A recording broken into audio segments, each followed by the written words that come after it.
ኣብቲ ዝውሕ እዚ ዝበፅሖ ዘበለስ ኩሉ እዚ ወሳወስ ያው ነብሲ ብህይወት ክነብር እዩ ዓሳኻ ኣዝዮም ክበዝሕ እዮም እዚ ማያት እዚ ክኣትዎ እሞ እቲ ማያት ባሕሪ ክጥዕዩ እቲ ውሒዝ ዛብ ዝኣትዎ ዘበለ ድማ ኩሉ ብህይወት ክነብር እዩ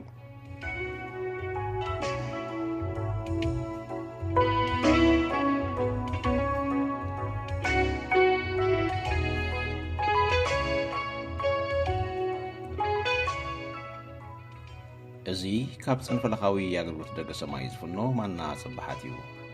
ዕላማ ዝዕዮ እዚ ንኣምላኽ ዝበቅዕ ህዝቢ ንምድላው ንኹሉ ሰብ በክርስቶስ ምሉእ ጌርካ ሙኣምን ንኣካል ክርስቶስ ምህናፅን እዩ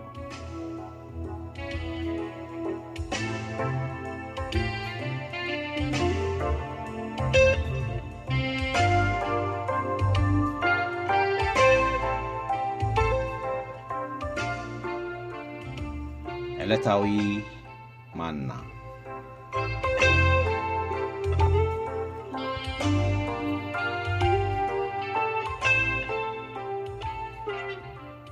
መርገምን በረኸትን ቀዳማይ ትምህርቲ መርገም እንታይ እዩ ሳለሳይ ክፋል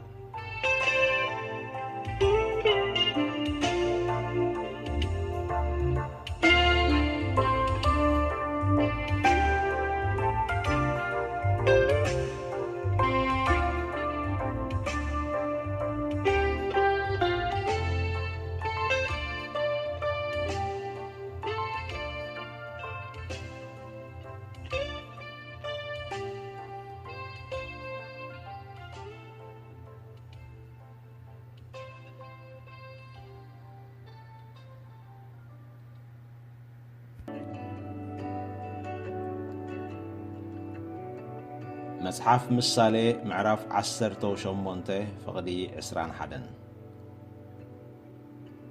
ከምኡ ድማ መልእኽቲ ያዕቆብ ምዕራፍ 3 ፍቕዲ 1 ክሳብ 12 ክልቲኡ ክፍሊ መጽሓፍ ቅዱስ ክነብብ ሞትን ህይወትን ኣብ ስልጣን መልሓስ እዩ እቲ ዘፍቀራ ኸኣ ፍርያ ክበልዕ እዩ ኣሕዋቴ ዝገድድ ፍርዲ ከም ንቕበል ፈሊጥኩም ብዙሓት መምሃራን ኣይትኾኑ ኩላትና ብብዙሕ ነገር ንስሕት ኢና እሞ ሓደ ብቓል ዘይስሕት እንተሎ ንሱ ንስጋኡ ንብዘሎ ስጋኡ ክለጉም ዝከኣሎ ብቑዕ ሰባ እዩ እንሆ ኣፍ ኣፍራስ ምእንቲ ክእዘዙና ኢልና ልጓም ንገብረሎም ኣሎና ኣብ ኣፍ ኣፍራስ ምእንቲ ክእዘዙና ኢልና ልጓም ንገብረሎም ኣሎና ንብዘሎ ስጋኦም እውን ብኡ ኢና እነቕንዖ እንሆ መራኸብ ድማ ክንዲዛ ዓበይቲ ኽነሰንሲ ብብርቱዕ ንፋስ እናተኸብከባ ናብቲ ፍቓድ መራሒ ዝደልዮ ብንእሽቶ ስካንየን ዝቃንዓ ከምኡ ድማ ልሳን ንእሽቶ ኣካል እያ እሞ ብዓብዪ ነገር ትምካሕ እንሆ ንእሽቶ ሓዊ ክንደይ ዓብዪ ዱር ዘይተንድድ ልሳን እውን ሓዊ እያ ዓለም ዓመፃ እያ ልሳን ኣብ ማእከል ኣካላትና ሰፊራ ንብዘሎ ስጋ ተርክሶላ ንመዘወር ንብረት ከዓ ተንድዶ ብገሃነም እውን ዝነደደት እያ ኩሉ ዓሌት እንስሳን ዓዋፍን ለመም ዝብልን እንስሳ ባሕርን ብባህሪ ሰብ ይግዛእ ተገዚኡ እውን ኣሎ ግና ኸንልሳንሲ ሓደ ሰብ እኳ ኪገዝኣ ኣይተኻሎን ዘይተዓርፍ እኪት እያ ዘይተዓርፍ እኪቲ ዝቐትል ሕንዚ ዝመልአት እያ በኣ ጌርና ንጎይታ ንነቦን ንምርቕ በኣ ጌርና እውን ነቶም ብምስሊ ኣምላኽ ተፈጥሮ ሰባት ንረግሞም ካብ ሓደ ኣፍሲ ምርቓን መርገምን ይወፅእ ኣሕዋቴ እዚ ከምዚ ክኸውን ኣይግባእን እዩ ወይስ ዒላዶ ካብ ሓንቲ ዓይኒ ማይ ጥዑምን መሪርን ማይ ትፍልፍል እያ ኣቱም ኣሕዋተይ ኦም በለስ ዶ ፍረ ኣውሊዕ ክትፈሪ ይከኣላ እዩ ወይ ተኽሊ ወይንስ ፍረ በለስ ከምኡ ኸ እታ ዒላ ጨው ጥዑም ማይ ክትፍልፍል ኣይከኣላን እዩ ይብል ቃል እግዚኣብሔር ኣብዚ ሓለፈ ብዛዕባ እዚ ሓሳብ እዚ ከም እተዘራርብና ኣብ ስልጣን መልሓስ ሞትን ህይወትን ኣሎ ይብለና መጽሓፍ ቅዱስ ሞትን ህይወትን ኣብ ስልጣን መልሓስ እዩ ሰብ ከም ኣምላኽ ኮይኑ ንኣምላኽ ዝመስል ኮይኑ ስለተፈጥረ ኣብ መልሓሱ ክፈጥር ዝኽእል ክገብር ዝኽእል ኢሉ ክኾነሉ ዝኽእል ሓይሊ ዘለዎ ፍጡር ገይሩ እግዚኣብሔር ንሰብ ፈጢርዎ ሰብ ከም ኣምላኽ ኮይኑ ስለተፈጥረ እዩ ኣብ መልሓሱ ስልጣን ተቐሚጡ ዘሎ ማለት ኣብ ቃላቱ ስለዚ ሰብ ነየናይ መገዲ የውዕሎ ቃላቱ ንኣምላኽ ዝመስል ፍጥረት ስለ ዘለዎ ካብ ኣፍ ሰብ ዝወፁ ቃላት ብፍላይ ከዓ ብእምነት ክወፁ ከለው ሓይሊ ኣለዎም ኣየናይ ሰብ እዩ ተኣማኒ ሰብ ድዩ ኣይፋሉን ኩሉ ሰብ እባ ምኽንያቱ ካብ መጀመርያ ቅድሚ ውድቀት ኣዳም ክፍጠር ከሎ ንኽልቲኡ ሸነኽ ዘለው ሰባት ይፈርዩ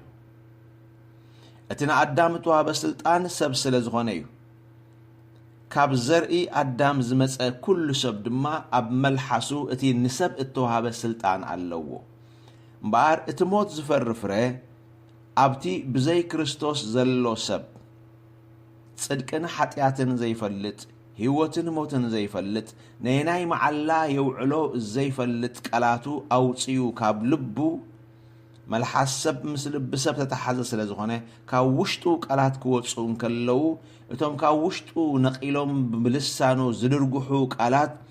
ኣብቲ ሰብ ዘሎ ናይ ሰብ ስልጣን ስለ ዘርእዩ ቃላቱ ኣብ ፍጻሜ ይበጽሕ እዩ ናይቲ ዘይኣምን ሰብን እወ ዝብል ዘለኹ ናይቲ ብክርስቶስ ዘይኮነ ሰብን እወ ዝብል ዘለኹ ከመይ ኢሉ ይኸውን በቃ እግዚኣብሔር ንሰብ ዝሃቦ ስልጣኑ ኣይተዓሰሉን እዩ ሰብ ከምኡ ኮይኑ ስለተፈጥረ ከም ኣምላኽ ኮይኑ ስለተፈጥረ እሞ ኣብ ውድቀት እንዲ ዘሎ እወ ኣብ ውድቀት ኣሎ ግን ሰብ ምዃኑ እቲ ንሰብ ተዋሃበ መልክዕን ምስልን ኣምላኽ ሽሕኳ ብሓጢኣት ይውደቕ እምበር ኣብ ሰብ ግን ኣሎ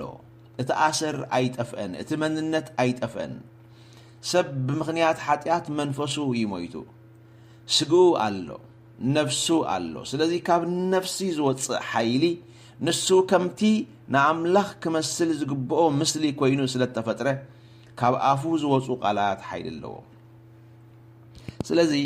ሓደ ግዜ እንሰምዖ ቃላት ምናልባት ሸለል ዝበልናዮ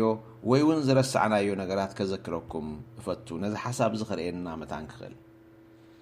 ገለገለ ወለዲ ብጎይታ ዘይኮኑ ማለት እዩ ክብለካየ ካብ ልበይ ኣውፅኤ እንተተዛሪበ ድማ ቃላተይ ኣብ ምድሪ ኣይወድቕን እዩ ኢሎም ከጠንቅቑ ከለው ንሰምዕ ኢና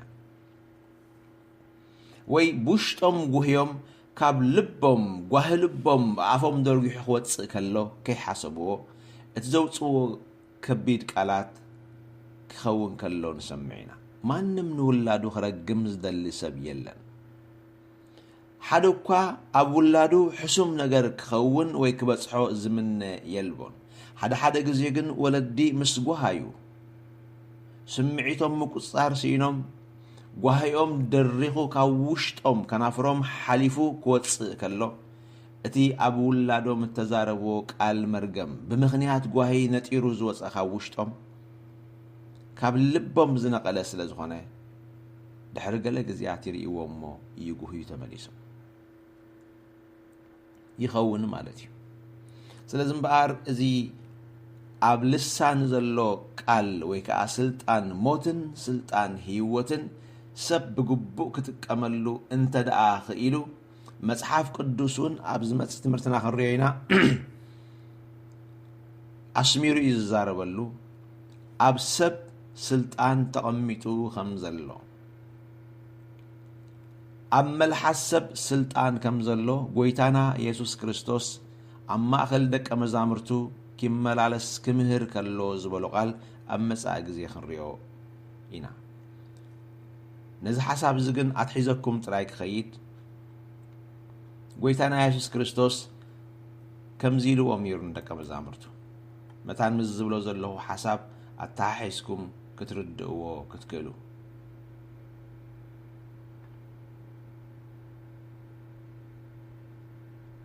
እንታይ ኢልዎም ነይሩ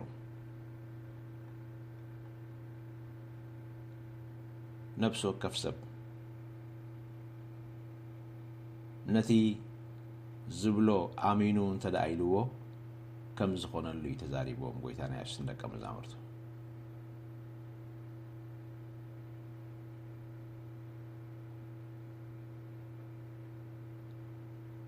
ጴጥሮስ ነታ በለስ ጎይታና ኢየሱስ ረጊምዋ ንጽባሒቱ ንጎ ክሓልፉ ከለዉ ነቂጻ ምስ ረአየ ታዝረገምካ በለስ እናሃት ነቂጻ ኢልዎ ስለዚ ጎይታና ኢየሱስ ክርስቶስ ድማ ካባኻትኩም ነቲ ዝብሎ ከም ዝኸውን ዝኣምን እምበር ብልቡ ዘይወላወል ሰብ ነዚ ኸረ ነዚ ተላዒልካ ናብቲ ባሕሪ ጥሓል እንተበለኳ ኣይኾነሉ ኢሉ ክምህር ከሎ ንሪኦ ሕጂ ንጴጥሮስ ወይን ደቀ መዛሙርት ዝብሎም ዘሎ ከም ሰብ ኣብ ሰብ ተነቢሩ ዘሎ መሰረታዊ ስልጣን ኣልዕሊ ጎይታና ኢየሱስ ዛረብ ዘሎ እዚ ስልጣን እዚ ንዝኾነ ይኹን ካብ ኣራዊት ምድሪ ወይ ካብ ኣዕዋፍ ሰማይ ወይ ድማ ካብ ዓሳ ባሕሪ ኣይተዋህበን ሰብ ግን ከም ኣምላኽና ኣምላኽ ዝመስልን ፍጡር ኮይኑ ስለተፈጥረ ከይተወላወለ ካብ ልቡ አንቂሉ ቃል ካብ ኣፉ ከውፅእ ከሎ ከምቲ እግዚአብሔር ሰማይ ይኹን ምስ በለ ብይኹን ዝብል ናይ ኣፉ ቃል ወይ ካብ ኣፉ ብዝወፅእ ቃል ከም ዝፈጠሮ ሰብ ከኣከሙ ካብ ልቡ ኣውፅዩ ካብ ሓቂ ናይ ሓቂ ካብ ውሽጡ ኣውፅዩ ብእምነት ካብ ከናፍሩ ቃላት ከውፅእ ከሎ ነቲ ዝበሎ ቃል ይኾነሉ እዩ ይብለና መጽሓፍ ቅዱስ እዚ ምኽዋን ዝብል ቃል እምበኣር ምስቲ ናይ ኤሎሂም ናይ ምፍጣር ቃል ተተሓሓዘ እዩ መጽሓፍ ቅዱስ ብዛዕባ እዚ ክዛረብ ከሎ ኣብ መጽሓፍ መዝሙር ቃል ኣምላኽ ከምዚ ይብለና በለ ኮነ ድማ ኣዘዘ ቆመ ኸዓ እግዚአብሔር ክብል ከሎ ልክዕ ምስቲ ምባሉ ብርሃን ይኹን በለ ይብለና ዘፍጥረት ቀዳማይ ምዕራፍ ብርሃን ይኹን ምስ በለ እግዚአብሔር ልክዕ ከምቲ ዝበሎ ዘይነበረ ብርሃን ኮይኑ ኣዘዘ ኸዓ እሞ ቆመ ይብለና መጽሓፍ ቅዱስ ሰማይን ምድርን ኣብ ልዕሊ ቃሉ ተጸይሮም ቆይሞም ተሰኪምዎም ተቃል ከም ዘሎ ይነግረና እቲ ካብ ኣፍ እግዚአብሔር ዝወፀ ቃል ነቲ ዝፈጠሮ ሰማይን ምድርን ጸይርዎ ኣሎ ስለዚ ከምቲ ዝኣዘዞ ከምኡ ኮይኑ ቆይሙሎ ይነብራሎ እዚ ብሸነኽ ፈጣሪ እቲ ኤሎሂም እግዚአብሔር ኣምላኽ ቃል ካብ ኣፉ ምሰውፀ ዝኾነ ክኸውን ከሎ ከምኡ ድማ ሰብ ንኣምላኽ ዝመስል ፍጥረት ኮይኑ ስለተፈጥረ ካብ ኣፉ ቃል ከውፅእ ከሎ ክኾነሉ እዩ ተፈጢሩ እዚ እቲ መሰረታዊ ሰብ ተፈጥረሉ ቅርጺ መልክዕ መንነት ክኸውን ከሎ ሕጂ ሰብ ኣብ ሓጢኣት ብምውዳቕ እምበኣር እቲ መርገም ዝብል ቃል ኣብ ውሽጢ ሰብ ተበላሸወ ነገር ስለ ዘሎ እሱ ከዓ ናይ ፍልጠትን ናይ ምድሓን ፍልጠትን መንፈሳዊ ብቕዓትን መንነትን ኣብ ውሽጡ ስለ ተበላሸወ መርገም ዝብል ቃል ከምጽእ ኪሉ ኣምላኽ ግን ንሰብ ክረግም ኣይፈጠሮን ክገብር ግን ፈጢርዎ እዩ ክብል እሞ ክኾነሉ ፈጢርዎ እዩ እዚ ተኽእሎ ዝምበኣር ሕጂ ሰብ ኣብ ሓጢኣት ምስ ኣተወ ካብ ኣምላኽ ምስ ረሓቐ ንኣሉታውነት ክጥቀመሉ ከሎ መርገም ይበሃል እቲ ካብ ኣፉ ዝወፅእ ዘሎ ቃል ኣብ ሓጢኣት ብምውዳቑ ምኽንያት ክኸውን ዘይብሉ ኣሉታውነት ከውስእ ከሎ ተኣሉታውነት ክሳብ ሕጂ ንሪኦ ከም ዘለና መርገም ንብሎ ሰብ እንተዘይወድቕ ነይሩ ግን ኣብ ሓጢኣት ተዘይወድቕ ነይሩ ግን መርገም ዝበሃል ካብ ሰብ ክወፅእ ኣይምኽኣልን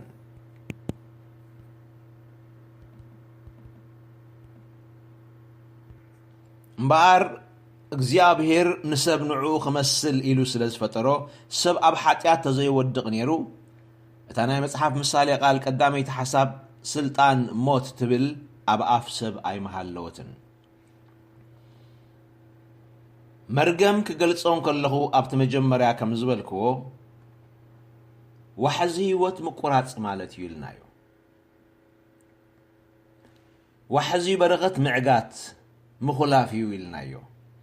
እዚ ማለት ድማ ህይወት ምምሕልላፍ እንተቋሪጹ ሞት ዝብል ቃል እዩ ዝትከኣልና ስለዚ እታ ስልጣን ሞት ትብል ዘላ ድሕሪ ውድቀት ሰብ መንፈሱ ስለ ዝሓጠን ስለ ዝሞተን ካብኡ ዝፈረየ ብሰሪ ምእታው ሓጢኣት ናብ ዓለም ዝፈረየ ፍረ እዩ እቲ መርገም እቲ ሞት ዝበሃል ዘሎ ስለዚ እምበኣር እታ መርገም ወይ ድማ ሞት ትብል ቃል ናይ መርገም ውፅኢት ክትከውን ከላ ካብ ኣፍ ሰብ መርገም ወይ ከዓ ሞት ክወፅእ ዝኽኣለ ብሰሪ ውድቀት ሰብ እዩ ሕጂ እቲ ሞት ኣይኮነን እቲ ዋና ነገር እቲ ፍጥረት ሰብ እዩ እቲ ዋና ነገር ሰብ ንኣምላኽ ዝመስል ፍጥረት ኮይኑ ስለተፈጥረ ዝብል እሞ ዝኾነሉ ክኸውን ይተፈጢሩ ሕጂ ኣበይናይ ደንበ ይሃሉ ብዘየገድስ ኣብ ኣፉ ዘለዎ ናይ ፍጥረቱ መንነት መግለጺ ዝኾነ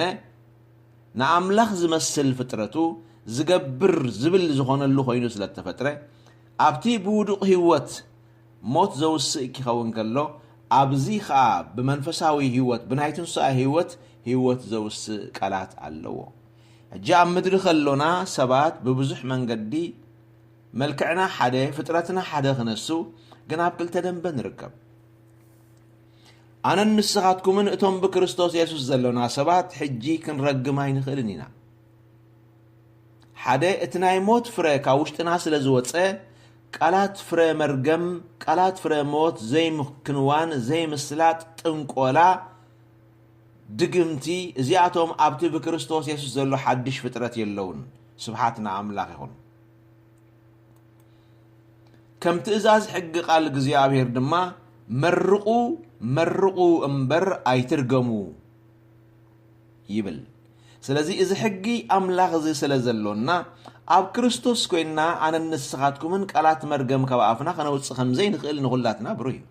ቀደም ብዘይ ክርስቶስ ከሎና ግን ኣብ ውሽጥና ዘሎ ፍረ ጥራይ ስለ ነውፅእ እንረግም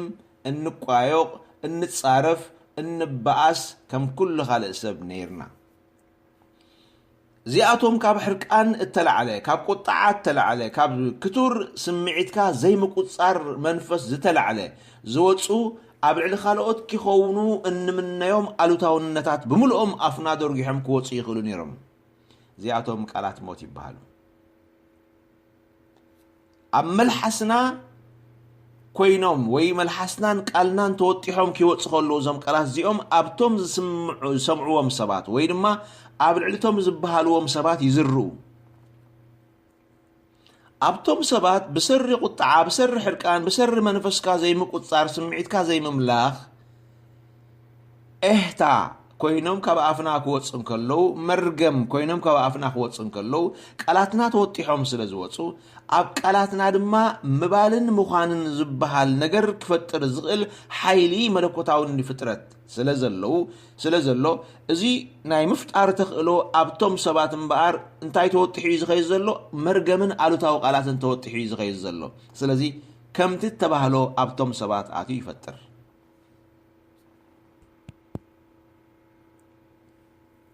ኣብቲ መንፈሳዊ ደንበ ዘሎ ሰብ ድማ ልክዕኸሙ ማለት እዩ ኣብቲ መንፈሳዊ ደንበ ዘሎ ሰብ ከዓ ዛጊት ኣይትርገሙ ኢሉ ዓፂዎ ስለ ዘሎ ሓድሽ ፍጥረት ኮይኑ ስለ ዘሎ ኣብ ልቡ ኣብ መንፈሱ ዘሎ ዘርኢ ቃል በረኸት እዩ ቃል ምድሓን እዩ ቃል ህይወት እዩ ቃል ፈውሲ እዩ ስለዚ ኣብ ውሽጡ ሰብ ኣብ መዝገብ ልቡ ዘሎ እዩ ዝመስል ኣብ መዝገብ ልቡ ሕያውነት ቅንዕና ፍቕሪ ሓቂ እምነት ተዳሃልዩ ፍረኸናፍሩ ምስ ልቡ ተተሓሓዛ ስለ ዝኾና እዚ መዝገብ ተገንፂሉ ዘፍሶም ቃላት ንሳቶም ጥራዮም ኣብ መልሓሱ ድማ ምባልን ምዃንን ክገብር ዝኽእል ወይ ክብልን ክገብርን ዝኽእል ፍጥረት ኮይኑ ስለተፈጥረ ካብ ልቡ ተኸልኪሎም ዝወፁ ቃላት ጽድቂ ቅድስና በረኸት ምድሓን ስለ ዝኾኑ ካብ ኣፉ ቃላት ተኸልኪሎም ክወፁ ከለዉ እዞም ቃላት እዚኣቶም ኣብ ልዕሊ ሰማዓቶም ይዝርኡ ስለዚ እንታይ ትዛረብ ኣለኻ በረኸት ትበረኸት ኣብቲ ሰማዒ ሰብ ይዝራእ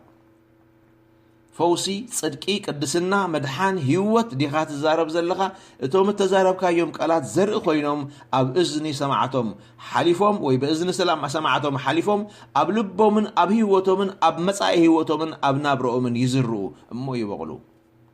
ስለዚ ስልጣን ሞትን ህይወትን ኣብ መልሓስ ኣሎ ይብለና ከምቲ ኣብ ክርስቶስ ዘየሎ ሰብ ኣብ ልቡ ዘሎ መዝገብ ዘውፅእ ኣብ ክርስቶስ ዘሎ ሰብ ከዓ ክልቲኦም መዛግብቲ ኣለዎም እቲ ሕያዋይ ሰብ ይብለና መጽሓፍ ቅዱስ ካብ ጽቡቕ መዝገብ ልቡ ጽቡቕ ነገር የውፅእ እቲ ሕሱም ሰብ ካብ ክፉእ መዝገብ ልቡ ክፉእ የውፅእ ስርቂ ከትሪ ዓመፅ ዝሙት ካብ ልቢኦም ዝወፁ ብለና መጽሓፍ ቅዱስ ስለዚ መዝገብ ሰብ ተባሂሉ ዘሎ ልቡ እዩ ኣብ ልቡ እንታይ ኣሎ እዩ ኣብ ልብ ዘሎ ነገር ይክቕየር ዝግቦ ኣብ ልብኻ ዘሎ ነገር ክርስቶስ ምስ ኣተዎ زرخا تغير له تحستو لبخا تغير له لبخا تمنچو صدقن قدسنان مدحانن فوسن هيوتن كوين له كنا فركا زوسو دما نسو ترايو كما باهلا سب بزعبا جلسب كزاربو كله سبات اي افو ينبر لبس حياوايو يبلو اذا بزع ساعه سمعنا يا غالي افو اللبن مبينو خوين له مالتي مصحف قدس كن كما اي مهرني اف ملئات لبيو ززارب يبلنا لبخا ملئو زلو افكا نعو يزفسسو منبر اب لبخا كال اب افكا كال كون ايكلني وي مسلو ينتيو تحق من نتكات حبيب له بلبخا افكا جن طبرا يزاربالو مسلو ينت يزاربالو مالتي بحق تزارب كلخا جن تخاب لبخا زوصيخا توصو ስለዚህ ኣብ ልብኻ ዘሎ ይባ ኣፍካ ዝወጽእ መርገም ልብኻ እንተ ዳሃልዩ ከናፍርካ መርገም የዘውጽአ በረኸት መሊ እንተልዩ ልብኻ ድማ ከናፍርካ ይባረኻ እግዚአብሔር ሽሙ ብሩክ ይኹን ስለዚህ በአር ስልጣን እዚ ከምዚ ኮይኑ ኣብ ክልተ ሰባት ዘሎ መዛግብቲ ክቅላዕ ከሎ ዘፍስሶ ድምጺ ወይ ዘርኢ የመልከተና ነዚ ያዕቆብን ዝገልጾ ሓደ ዒላ ክልተ ዓይነት ማይ ከፈልፍል አይክእልን ይብለና تعيلا تباهيل زلو لبسبي تمجلل عيلا دما ملحس سبي كاب لبنا وسد النقد حيو زخعو وين تخالق زملو مالتي ስለዚህ እንታይ ኢና ማብዝ ሓለፈ እቲ መሰረታዊ ሓሳብ እዚ ኮይኑ ሰብ ስልጣን ስለ ዘለዎ እዩ ቃላት መርገም ካብ አፉ ዝወጽእ እሞ ዝኸውን ቃላት ህይወት ካብ አፉ ዝወጽእ እሞ ዝኸውን سلطانو انتايو كاب املاخ تمقيلو نا املاخ مسيلو تفطرلو ناي فطرتو سلطان وي فطرتاو سلطانو مالتي كفتر كلو خمو خوينو سلتفطره نا املاخ زمسل كوينو سلتفطره اب كريستوس بزي مخانو مزغب لبو بزي مصرايم بار كاب لبو زوص قالات مرغم كاب تسب يوص سلازلو كم سب فطرتو سلطان زلو فطور سلازخونه نا املاخ زمسل كوينو سلتفطره سب توم قالاتو فصامي يرخبو لازم مرقم بقداماي درجه انت لنا نيرنا دوب سممع نزي متحس دوب محلا خلت سبات نزي متحس اما اكلهم زاتو قال محلايو زي انت دا سغيركا انا وانت سغيريا كمزي يخونني كمزي يخونكا تبايلهم محلا خمحلون كلو قالات مرقم يقمطوا ما خلهم نتا مرقم متان كيت مصوم محلا خيت حسوا كلكلات يخونو غزوتات يخونو مالتيو بخلاي زرانايو مباستخا صلاتها ويدما ابتو مباستخان صلاتخان كيخون اتمنيو تمنيتكا اتزاربو حسم قال نسو مرغم يبحاليلنا ابنت ابزي اغاننتي رخصات منافستي حلقنتن سلطاناتن بوم زمرحو طنقلتن اسماتنياتن حسمات سباتن ابتي صلؤو وسب وي زقنقلو سب وي اتبعاسهم سب قالات يزارو اتم اب علم زلو سبات بفلاي اب تحتي جزات اغاننتاو سلطان زلو سبات طنقلتن اسماتنياتن نبلوم بحاده سب انت داقنيوم وي ون انت دا تبعيسوم صليومو وي حدا ነገር كغبرلهم توكيسومو فقادنيا انت زي كوينو بتسب مسحرقو حنا يفديو مالتي حنا بمنتا امز فديو اب العليوم كوينوم يغزؤوم زلو اغاننتي نايتوم اغاننتي سمن حيلن بمتقام اتسبعاوي ناي تفطرو حيلوم بمتقام سيطان اب وشطوم زقمطو حسم ነገር سيطان ጎዳኤ ስለዝሆነ ካብ መጀመሪያ ዓላማው ሰብ ጎድእን ከጥፍእን ከሐርድን ስለዝመጸ ሞዞም ሰባዚዮም ድማ ኣብ ልዕልት ሰብ ጉዳኣት ክመጽእ ክህቅኑን ከለው ሓጎሱ ይዓቢ ካብ መጀመሪያ ሰብናይ መጉዳይ ዕላማው ንሰብ ምጥፋእን ምሕራድን መቅታልን ዕላማ ዲያብሎስ ስለዚ እቶም ስልጣን ዘለዎም ሰባት ወሸለ ኣብ ከም ዝኣመሰለ ሓሳብ ክዋፈሩ ፈትዮም ወሸለ ንእከለን ከሊትን ክጎድኡ ሓሊኖም ስለዚ ምስ ሰይጣን ፈቃዶም እዚ ምዃኑ ምስ ነገርዎ ኣብ ፈቃዶም ተወጢሑ ኣብኦም ዘሎ ሓይሊ ተጠቂሙ ኩሉ ኣብ ልዕልት ሰብ ክኸውን ዘሎ ሕሱም ዝግበር ኢሉ ምኽሪ ይህቦም ቶም ሰባት ድማ ኣብ ልዕልቲ ዝጸልእዎን ዝቐንእሉ ንሰብ ቃላት ፍርዲ ይዛረቡ ቃላት መቅጻዕቲ ይዛረቡ ሕሱም ቃላት ይዛረቡ እሞ እተን ተዛረቡወን ቃላት ኣብቲ ዝጉዳእ ዘሎ ሰብኣትን ጉድኣት ይፈጥራ በዚኦም ብዙሕ ግዜ ሰባት ንጠንቆልትና ኣስማተኛታትን ዝፈርሕዎም እንተዳ ምስኡ ተባኢሰ ከምዚ ክገጥመኒ ዝብል ፍርሃት ኣለዎ ምኽንያቱ ፈራርህዎም ድማ ስለ ዝኾኑ ተጠንቂቕኩም ስምዑ ሕጂ እዚ ዝብሎ ዘለኹ ኣብቶም ብዘይ ክርስቶስ ዘለው ሰባት መጸግዕን መጽለልን ስለ ዘይብሎም ኣምላኽ ስለ ዘይብሎም ንበይኖም ኣብዚ ዓለም እዚኣ ብዘይ ኣምላኽ ስለ ዝመላለሱ ሰይጣን ኣጋንንቲ ጠንቆልቲ ወይ ድማ ሕሱማት ሰባት ብሓፈሻ ብሰይጣናዊ ሓይሊ ተጻዒኖም ወይ ድማ ተደሪኾም ዝገብርዎን ዝብልዎን ቃላት ኣብቶም ሰባት ይፍጸም እየ ዝብል ዘለኹ ምኽንያቱ እቶም ብዘይ ክርስቶስ ዘለው ሰባት ዘራይ የብሎምን መጸግዒ የብሎምን መጽሓፍ ቅዱስ ስም እግዚአብሔር ይብል ጽኑዕ ግንቢ እዩ ጻድቕ ጎዩ ናብኡ ይዕቁብ ንበል ኣብ ግዳም ከለኻ ዝናም ተዘኒቡ ካብቲ ዝናም ከተመልጥ ከም ዘይትኽእል ማለት እዩ ኣብ ትሕቲ ጽላል ቤት እንተኣቲኻ ግና ዝናብ ኣብ ግዳም ተዘነበ ንፋስ ተነፈሰ ኣባኻ ስልጣን ከም ዘይብሉ ማለት እዩ እቲ ብክርስቶስ ዘይኮነ ሰብ ኣብ መጸግዕን ጽላልን ስለ ዘይኣተወ ኣብ ዓለም ንበይኑ ስለ ዝነብር ኣብ ዓለም ዘሎ ኩሉ ክፉእ ሰይጣናዊ መጉዳእቲ ከይበጽሖ መምልቕ የብሉን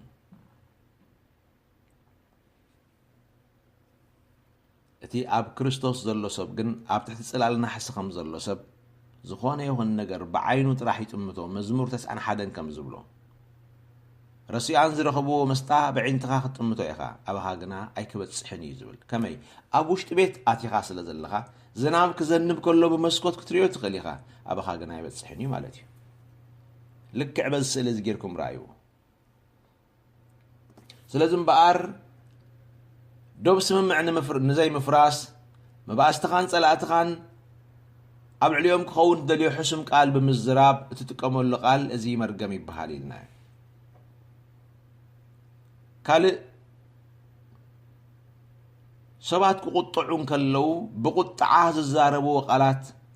ሕሱም ቃላት መርገም ይበሃል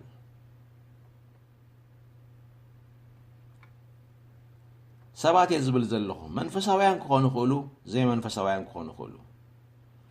ምስ ተቆጥዑ ሃንደበታዊ ቅድም ከም ዝበልክዎ በጨቂልዎም ወለዲ ንውላዶም ክረግሙ ፍታው የብሎምን እቲ ዝብልዎ ሕሱም ቃላት ክኸውን ድላ የብሎምን በእምሮ ክሓስብዎ ከለው ምስ ተቆጥዑ ግን ካብ ኣፎም ቃላት ይወፅእ ምስ ተወድኦም ወለዲ ክኾኑ ይኽእሉ ፈተውቲ ክኾኑ ይኽእሉ ጸላእቲ ክኾኑ ይኽእሉ መንፈሳውያን ክኾኑ ይኽእሉ ዘይመንፈሳውያን ክኾኑ ይኽእሉ ቃላት እዮም ዘውፅኡ ንኣብነት መጽሓፍ ቅዱሳዊ መርትዖ ክነግረኩም ኤልሳ ካብ ያሪኮ ምስ ተመልሰ ናብ ቤትኤል ክድይብ ከሎ ኣብ መንገዲ እናኸደ ንኣሽቱ ቆልዑ ቃላት ተዛሪቦሞ እቲ ቃላት ድማ ኣታበራሕ ዝብል ናይ ባጫ ቃላት እዩ በራሕ እናበሉ ጸሪፎሞ አንታ በራሕ ደይብ እናበሉ ኣላጊጾምሉ ይብለና መጽሓፍ ቅዱስ ክጻወረይ ካለን ዘረቦም ሽሕኳ ቆልዑ ክነሶም እቲ ዘረቦም ግን ንዑ ዝፈጠረሉ ስምዒት ነይሩ ምጽዋሩ ምስኣነ ግን ይብለና መጽሓፍ ቅዱስ ግልጽ ኢሉ ረኣዮም ብስም እግዚአብሔር ከዓ ረገሞም ይብለና ጎዩ ክርክቦምን ክወቕዖምን ኣይከኣለን ስቕ ኢሉ ክኸይዱን ኣይከኣለን ምስ በዝሖ ግልጽ ኢሉ ናብኦም ጠሚቱ ቃላት መርገም ብስም እግዚአብሔር ቃላት መርገም ተነብዩ ወይ ተዛሪቡ ኣውፂኡ መን እቲ ነቢይ ካብ ኤልያስ ዕጽፊ ዝኾነ ሓይሊ ክገብር ጀሚሩ ዘሎ ነቢይ ሽዑብቲ መጀመርያ ግዜ እዩ ክሳዕ እዚ ግዜ እዚ ኣገልጋሊ ኤልያስ ኮይኑ ክኸይድ ጸንሐ ሰብ ሕጂ ግን እግዚአብሔር ዕጽፊ ናይ ኤልያስ መንፈስ ሂብዎ ኣብ ዕዮ ጸኒሑ ዝምለስ ዘሎ ሰብ እዩ ኣብዚ እዋን እዚ ምስ ሓረቀ ምስ ጓሃየ ካብ ኣፉ ብስም እግዚአብሔር ቃላት መርገም ወፅዩ ሽዑ ይብለና መጽሓፍ ቅዱስ ክልተ ድቢ ካብ ዱር ወፅዮም ካብቶም ዝጸርፍዎ ዝነበሩ ቆልዑ ኣዝዮም ብዙሓት እዮም ነይሮም ካብኣታቶም ይብለና መጽሓፍ ቅዱስ 42 ቆልዓ ሰባበሩ ቶም ክልተ ድቢ ክንደይ ቆልዑ ከም ዝነበሩ ሕጂ ቁጽሮም ኣይገልጽኒ መጽሓፍ ቅዱስ ብዙሖም ክገልጽ ከሎ ግን ካብ ማእኸልቶም ቆልዑ ገሊኦም ሃዲሞም ዝምለጡ ክኾኑ ከለዉ ገሊኦም ቶም ድብታት ከርክብዎም ዘይከኣሉ ወይ ድማ ካልእ ክሃርሙ ከለዉ ንዖም ዘምለጥዎም ክኾኑ ከለዉ ቶም ተረፍ ግን 42 ቆልዑ ሰባቢሮም መን ቶም ድብታት ኣስተውዕሉ ሕጂ እንታይ ኢለኩም ነይረ ኣብ ኣፍ ሰብ ዘሎ ስልጣን ከምቲ ኣብ ኣፍ ኣምላኽ ዘሎ ስልጣን ዘይነበረ ነገር ኣብ ህላዌ ናይ ምምጻእ ናይ ምፍጣር ተኽእሎ ኣለዎ በለ ኾነ ኣዘዘ ቆመ ድማ ስለ ዝብል ሰማይን ምድርን ክፈጥር ከሎ እግዚኣብሔር ምስ በለ ነቲ ዘይነበረ ብርሃን ናብ ህላወ ምጽይዎ እዚ ነቢይ እንታይ ኢሉ ከም ተራገመ ኣይንፈልጥን ግን ስም እግዚኣብሔር ጸዊዑ ረገሞም እዩ ጥራሕ ዝብል መጽሓፍ ቅዱስ ስም እግዚኣብሔር ጸዊዑ ክረግም ከሎ እታ ዝወፀት ካብ ኣፉ ቃል ነቲ ኣብ ልዕሊቶም ቆልዑ ተባህለ መርገም ንምፍጻም ክልተ ድቢ ካብ መሮር ጸዊዓ ኣይመስለንን ክዛረብ ከሎ ክልተ ድቢ ካብ መሮር ውጽሞ ነዞም ቆልዑ እዚኦም ሰባብርዎም ዝበለ ኣይመስለንን ኣይበለን ቃል ምስተዛረበ ጥራይ ግን ነቲ ናይቲ ነቢይ ቃል ክፍጽም ዝኽእል ኣካል ክመጽእ ኣሎ በዚ ክኸውን ይኽእል በቲ እውን ክኸውን ይኽእል ብዙሕ ዓይነቱ ንፍጻመ እቲ ቃል ኣብ ባይታ ክውን ንኽኸውን ግን ክልተ ድቢ መጽዮም ምኽንያቱ ኣብ ልዕሊቶም ቆልዑ ተዘርበ መርገም ስለ ዝነበረ ነቶም ቆልዑ ንምጉዳእን ንምስባርን ድቢ ኣምጽኡ ትቃል ካልእ ግዜ ዝናም ከምጽእ ይኽእል እዩ ካልእ ግዜ ውሑጅ ከምጽእ ይኽእል እዩ ኣነ ንስኻትኩምን ከምዚ ከምቲ ኢልና ክንድርቶ ኣይንኽእልን ኢና ቃል ካብ ኣፍና ምስ ወፀ ግን ኣብ ዘይርአ መንፈሳዊ ዓለም ዘሎ ክውንነት ስሒቡ ኣብ ዝገውዳዊ ዓለም ከምጽእ ይኽእል ቃል እግዚኣብሔር ቃል ኣፍና እዚ ነቢይ እዚ ካብ ኣፉ ዝወፀ ቃል እምበር ክልተ ድቢ ካብ መሮር ስሒቡ መጽኡ ትቃል ሎሚ በዚ ሓሳብ እዚ ክነግረኩም ዝደሊ ኣብቲ መንፈሳዊ ዓለም ዘሎ ጽቡቕኩም ሰናይኩም ክትዛረብዎን ከለኹም ኣብቲ ሕጂ ትርእይዎ ዘለኹም ዓለም ፈጺሙ ክርአ ዘይኽእሎ ካልእ ኩነታት ክህሉ ይኽእል እዩ ጸልማት ባዶነት በረኻ ምንቃጽ ኣብ ዘለወሉ ግዜ ልምዓት ፈውሲ በረኸት ጣዕሚ ፍረ ሃብቲ ትዛረቡ ንበል ግን ኣብ ከባቢኹም የለን እዝንኹም ኣይሰምዖን ዓይንኹም ኣይርእዮን ከባቢኹም ድማ ክህሉ ይኽእል ኢሉ ከመስከረልኩም ኣይክእልን እዩ ንሱ ዝነቢይ እዚ ሕልፍ ኢልና ኣብ ካልእ ምዕራፍ ክንሪኦ ከለና ኣብ ሰማርያ ጥሜት ኣብ ዝነበረሉ ግዜ ኣብ ግዜ ጥሜት ድማ ርእሲ ኣድጊ ተሸይጡ ዝብላዓሉ ዝነበረ ግዜ ሓደ ርግቢ ተሸይጡ ዝብላዓሉ ዝነበረ ግዜ እኽልን ሽታ እኽልን ዝበሃል ፈጺሙ ኣብ ዘይነበረሉ ኣብ ፈጺሙ መዋጥርን ጸቢብ ግዜን ሰማርያ ብሶርያውያን ተኸቢባ ኣብ ዝነበረትሉ ግዜ ጽባሕ ሒሉ ኣንዊሑ ከይቆፀረ ከምዛ ግዜ እዚኣ ጥረ እኽልን ሓርጭን በብኽንድዚ ክሽየጥ እዩ ኢሉ ተዛሪቡ በዚ ምኽንያት እቲ ንጉስ ዝውከሎ ዝነበረ ሓለቓ ቃል እቲ ነቢይ ምስ ሰምዐ ምእማን ዝሰኣነ እዚ ትብሎ ዘለኻ ከምኡኑ ክኸውን ግደፎ ንስኻ እግዚኣብሔር እኳ መሳኹቲ ሰማይ እንተዝኸፍት ኣብዛ ምድሪ እዚኣ ጽባሕ ክኸውን ኣይክእልን ምናልባት ድሕሪ ነዊሕ ግዜ ክሳዕ ዝብል ምእማን ሲኢኑ ይብለና መጽሓፍ ቅዱስ ምኽንያቱ እቲ ዝዝረብ ዝነበረ ቃል ምስቲ ዝነበረ ሃዋሁ ፈጺሙ ይገጥምን እዩ ግን እንታይ ዝብል ዘለኹ ስልጣን ቃል ነገራት ካብ ዘለዎ መንፈሳዊ ዓለም ወጢጡ ኣብቲ ዘየለውሉ መንፈሳዊ ዓለም ናይ ምምጻእ ተኽእል ኣሎ ኣብቲ ዘየለውሉ ግህዳዊ ዓለም የቕሬታ ንማንም ሰብ ኣይረኣየን እዩ ግን እቶም ዝብሎም ዝነበረት ነቢይ እኽልን ጥረ እኽልን ሓርጭን ኣብቲ ግህዳዊ ዓለም ዘይነበሩ ይኮኑን ክገርመኩም ካብ መንፈሳዊ ዓለም ከዓ ይመፀን ሓርጭን እኽልን ሃብትን ወርቅን ካብ መንፈሳዊ ዓለም ኣይመፀን ካብ ግእዛዊ ዓለም ይመጽ ግን ኣብ ማእኸል እቲ ኣብ ሰማርያ ዝነበረ ህዝቢ ፈጺሙ ይነበረን እቲ ሃብቲ ትበረኸት ጥዕና ኣበይ ነይሩ ኣብ ስፍራ ሶርያውያን ማንም ሰብ ክቆሮን ክሓስቦም ግን ኣይከኣለን እቲ ነቢይ እውን ካብኡ ክመጽእ ኢሉ ሓሲቡ ኣይመስለንን ግን እግዚኣብሔር ዘንበረሉ ቃላት ካብ ኣፉ ወፂኡ በረኸት ተዛሪቡ በረኸት ክዛረብ ከሎ እቲ ኣብ ሰፈር ሶርያውያን ዘሎ በረኸት ናብ እስራኤላውያን ንኽመጽእ ንሶርያውያን ብርቱዕ ድምፂ ሰረገላን ኣፍራስን ከስምዖም ነይርዎ ብመገዱ ከምዚ ዝበልክዎም ገለ እዋን ከም ዝኸውን ክእል እዩ ገለ እዋን ከምቲ ኣብቲ ድቢ ካብ መሮር ፀዊዑ እትቃል ኣብዚ ድማ ብርቱዓት ሰረገላን ኣፍራስን ድምፂ ኣብ ሰፈር ሰራውያን ክስማዕ ከዓ ገይሩ ዘየለዎ ኣፍራስ ሰረገላ ምንቅስቃስ ዝበሃል ዘይብሉ ሓጨውጨው ዝብል ሓፃዊን ዘለዎን ሰረገላታት ዝሕምሕሞ ኣፍራስ እናመርሕወን ብብርቱዕ ናሃሪ ናብቲ ሰፈር ሶርያውያን ይመፁ ከም ዘለው ዘስምዕ ድምፂ ብለይቲ ኣስሚዕዎም ኣምላኽ ቃል እቲ ነቢይ መታን ክኽብር እዚኣ ምስ ሰምዑ ልቦም ከም ዝምልሑ ገይርዎም እግዚኣብሔር ልቦም ተመሊሖም ድማ ዝሓዝዎ ዘበለ ኩሉ ዝረምሮ ኮይኑ ራሕሪሖሞ ነብሶም ንምድሓን ከም ዝሃድሙ ገይርዎም نوم زلم زمسهد من بار اتقال النبي انت امصيا اب سفر سورياوያን ዝነበረ እኽልን ሓርጭን ብሙሉ ሃብትን ወርቅን ብሙሉ ንሳምራውያን ክኸውን ገይራቶ ቃል ካብቲ ነብይ ተዘይመጽ ነይሩ እዚ ረሓብን እዚ በረኸት ዝን ክወጽኣይ ምኻለን ቃልቲ ነብይ ተዘይወጽ ነይሩ ኣራዊት ካብ ዱር ወጽዮም 42 ቆልዑ ክሰባብሩ ኣይምኻለን ዝበልኩም ታሪኽ ናይቶም ክልተ ቆልዑ يرتنا يكتم كلتا دبي 42 قلعو السبابرو قال نبي إلسا مسوت زخونه خنت اب كلاي نغست معراف كلتا فقد 23 يوم كترهبو تخلو سلازي سلطان موتن هيوتن اب سلطان ملحس يزلو حيل موتن هيوتن اب ملحس سب تنبيرو الله مبار مرقم انتايو زبل حساب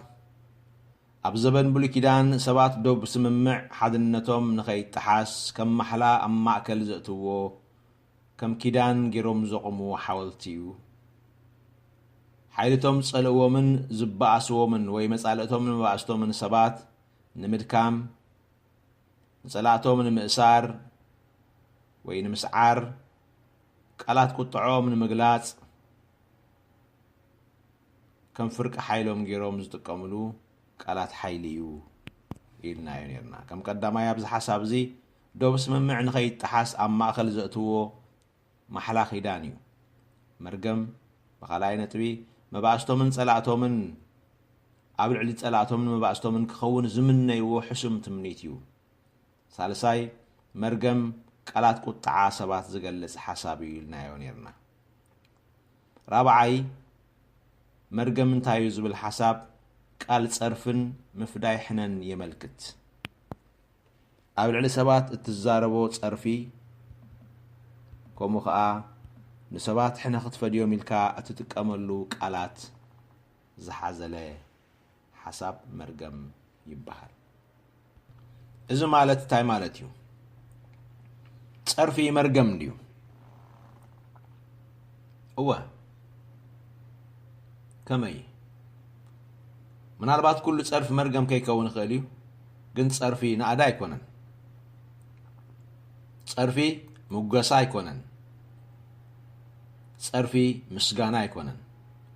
مسغانا نعدان مقاسان موسان ايسمعني صرفي مقلاليو صرفي مقونصابيو صرفي نعقاتيو صرفي تعبيتيو صرفي صلمايو مدوانيو من علبات كابز حليف لما ابتي يتصرف زلو سب تصفا زقرصن عقمي صنقن زحفرن كمودق غزارس قصر زغبرون دمص لو سلازي مرغمي نسب مرغم مالتكو كابت زلو كله نتحتي كم زغونه حسب حنت خمزي بلو حسب تصفاه ورص عقلو خصبب كچنق كفره كشرو مس عقم كله عقم خمزي بلو مس فلطت كله فلطت البو كم زغونه كحسبن قصرن نغز ارسو خم غلغزع كيريا زغبرو تحتواينتن دقوسنتن ودقتن زسمع دمص كوي ازي مرغم صرف خازي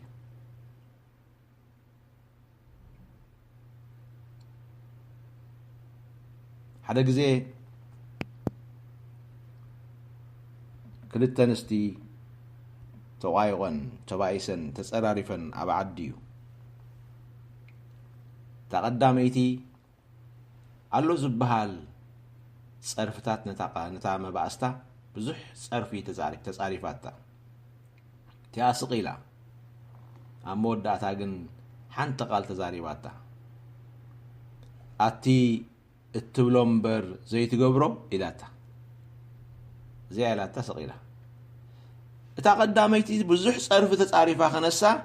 حنت صرف نايتا ما باستاغنا التبلومبر زي تقبرو تبلقال عقم قلبو دخمتي كتقبر زي تخيل كالكم زعمسلو سمعيتات اوشتا مسحدر الله ازيا حرر لا وهيا إذا قال زي حجي أبو أمرا حنسا مسعاتوت أب قلقلة قصات هيوت حدا نقر نمقبار تبقيسا مسلات كابيا خلو قلتفات متسقتا نايتا قربيتا صرفي كوينا زوت أترات مسلك عليها أتي تولون برجي تقبرو حدا نقر إلا نتزبلتو مقبار كتسئن كلا كالسب أنت خمزي عنده يلكني نبركن قم نجر زي بالله تبلا خلا قلتفات متس تقدامي تصرفي كل شعب كل ما قد هوتا قلقل النابلت التحنكلا قلقل النابلت عقلات تصبلا قلقل النابلت تزاربا زي تسدا أسرات صعب دمص خوينا تقمط اوشتا مغنياتو شعوخ السمع خلا حقياتا وقياتا ابوشتا اتيا سلازغونت فتسي ما يتقدفانيا ترى صرف تمثلني راشو دحر أمنتاي تودقا مسلكم كمزن كمتن قبري كتبها الكلا أي كإلني أب كل ما قد هوت أنا دا أنت عامل لني حجيز عصب زي آخر رياخ لنا بتاترات مسل صرف قال مرقم كوينا أوشتا نسات قبلاتا رعمات الله تجزيا سلزلا أوشتا تسقسيقا سلزاتوت أب كل قصات هوت زي عوتي زي سلطة زي قنعة تسفات تقرص قلطفات تدكم قلطفات تسعر إذا تهب سيوم بحاليت كتكون غيرات تالا كتزرب كلا مرقم تمثل عين برات أب كل قدنات هوت ما نمسب يفتن معوات سوني يفتن يودغيو زخون يخون سب تمهاري بيت مرتي أب جزء فتنات فتنو كيسلطو يخيليو حدا جزء أب بيت مرتي لترفقن تمرتي حدك مالتها يكون سرحتنيا أب بينو مويا زلو بعل مويا كإلا سب أب كله قصات هوت كل شاب زز قبرو يقنعو مالتها يكون نتاسب جن إذ كله أير رأيانيو اتا قالات كم مرقم جيرا وشت حيزات تاسل زلا قدمو دو قدا أب زبل تاتو قدمو دو قدا عوتات سبات جن نزخمز عمسل دمتن حساباتن زفره زمسل نقرات ازنو من لبو من هيبوم كل شعنعو كم ماستيكا حيخو اي نبرون يوم اتوم نزخمز عمسل دمتن رؤسهم زي يقزقو علاش زي بلو سيوم زي بلو سبات كل شعنة زغمت صوم زبلة بالدهوتات كم نبور نقول سب زقت مو حدا نقص هيوت مخانوز تردهم تقالي سومي سعريهم زانت حدا سب كنقربكم إذا حجز نقربكم سب قنابة صحي ود عسران حدا عامد كخون كله حدا نقري جميرو نقاداي كخون جميرو ود عسران حدا عامت كوينو نقاداي كخون جميرو أبت نقري قرب مسكده بتزنبرو جنزب كعوت زحاسبه كسيرو اتجمرو نقري كسلطي كعلن سلازي خسره قديفوه ود عسران 4 عامت مسكونه نخلاي جزيه نقدي جميرو فتينو خلاي جزيه ود عسران حدا عامت كله مسلات زابيو نقدي عسران 4 عامت مسكونه اقواريص وصنيحو እንደገና تعيو نقدي جميرو جون خلاي جزيه ابتنا نقدي عالم اي تعودن اي سلطون إذا بلكم زلخو أغلبكم سمعوا بروخات بفلاين إحنا خم حبشة هزبي قلتفو زدهال قلتفو تسفاز قررت هيوت زلوا سب كوينانا تقريصنا عبينا كبابينا بزح حاسينا إذا سب زجن رأيوه ود 24 عامت مسكونه نخلاي جزي نقد جميرو كلاي جزي خسيرو جون عارفو صنيحو دحر خلت عامت ود 26 عامت مسكونه كالي نابرا كالي هيوت كمرح جميرو أبناي فقر هيوت آتيو أبزي ناي فقر هيوت كمرح انكالو أفكاريتو بموت تفلياتو زون كالي لب السبر ودكاتيو كلتا جزينا نقد سراح قواريصو مسلات أبيو دحار كالي هيوت كمرح جميرو ود 26 عامت مسكونه أفكاريتو زفت وأفكاريتو بموت تفلياتو أبزي أب حزن صنيحو دحري حدا عامت ود 27 عامت مسكونه حمام أمرو أقاطيمو أب حكمنا التعقبة عقب حكمنا خوينو نعم حمام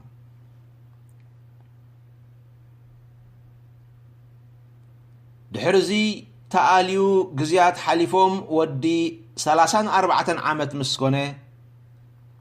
تعنا رخيبو أب حد خالي وددر جزارسو أغميتوا أوال كونغرس أمريكا كخون أو وددر قريبو توداديرو مش كله هانك أو تعون دليتون أبتو وددر قريبو كي تعوت تريفو وديقو أي حلفن توددر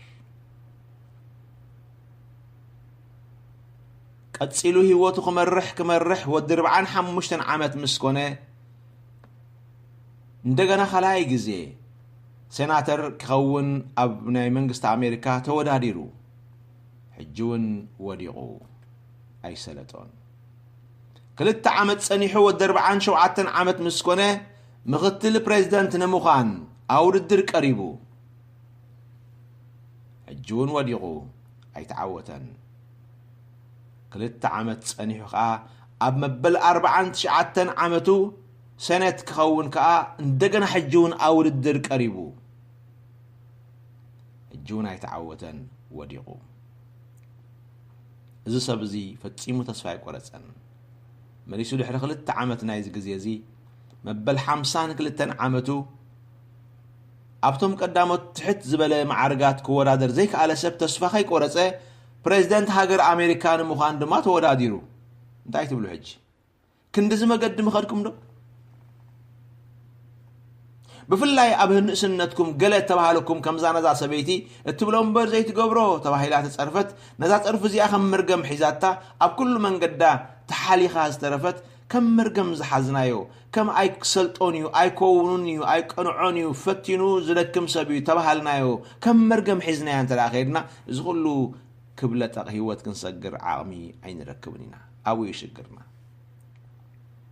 نتم هوتاويان قالات زي كونس ألوتاويان قالات حزنا نخيسنا نخيد سباتنا وقص هوتنا رأيوه زحلفنا يومن نحلفون ما قدتات ترينا يو كابتي هوتاو قال زبزح أبي هوتنا آتيو زحزنا حنت قال شح ناي برغت قال سمعناسي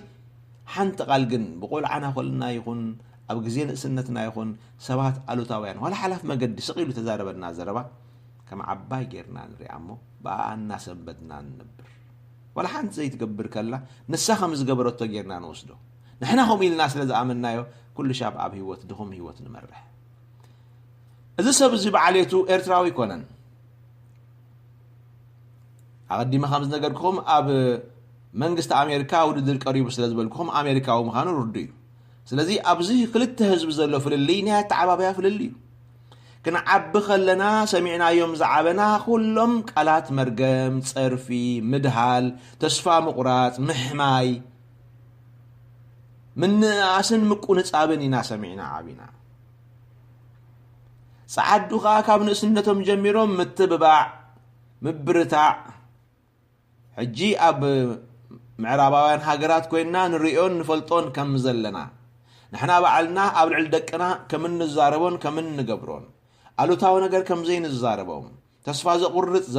زفره نجر زسنبد نجر كم زين زرع اللهم انت حمقو كانوا فعات كم زخونونا تزاربنا أمرو من حساباتو من كي ودق كل اوان كم من ندقفهم توم صعدوها كاب زناتنا لممد كاب نسنتهم جميرهم اب كل عليتو من كبابيو من زفلطو بحلهم غيرهم زوسدو خمس عمسل بحري ስለዚህ حجازي التعبابيها أمصاصاها أكايدها كله أزي حجازي بارز سبزي تلقاقام ودقتا بيوت خقاطمم كله كمودقتا يقصرون سبكي خيدن كله يعنكف ግን ስለዝወደቀ አውደቅ እሺ ተርፈኒ ተሲኡ ሐመዱ ነጊፊ خيد እዚ ተአምር ኣብቲ ሰብ ዝነሩ ባርክ መልሰኩም ኣብ 52 ዓመቱ ኣብቶም ትሑታት ደረጃታት ተወዳዲሩ ዘይተዓወተ ሰብ ፕሬዝዳንት ሃገር ኣሜሪካ ንምዃን ሙድዳር ምሕሳቡ ንባዕሉ ንዓና ኣይምቻአናኒ ከመተዓባብያና ማለት እዩ ክንሓስቦ እኳ ኣይንኽእልኒና እዚ ሰብ ዝግን ተም ቆዳሞት ውድቀት ከይሓዝዎ ኣውድድር ቀሪቡ ኣብዚ ኣመበል 52 ዓመቱ ወዲ 21 ዓመት ዝጀመሮ ቃልሲ ወዲ 52 ዓመት ምስኮነ ተዓዊቱ ተወዳዲሩ ተዓዊቱ መራሒ መንግስቲ ሃገር ኣሜሪካ ናይ ምዃን ዕድል ረኺቡ እዚ ሰብ እዚ አብርሃም ሊንከን ይባሃል ብሽም እንፈልጦ መራሕ መንግስቲ ሃገር ኣሜሪካ ዝነበረ ሰብ አብርሃም ሊንከን በአር ታሪኹ ዘይትፈልጥዎ እንትኾንኩም በዚ መገዲ ዝሓሊፉ ኣብ ንግስነት ተቐመጠ ዳሕራይ ህቡብን ልዑልን ስም ዘለዎ ሰብ ኩሎም ኣብ ዓቢ ስፍራት ተቐመጡ ተዓወቱ ሰባት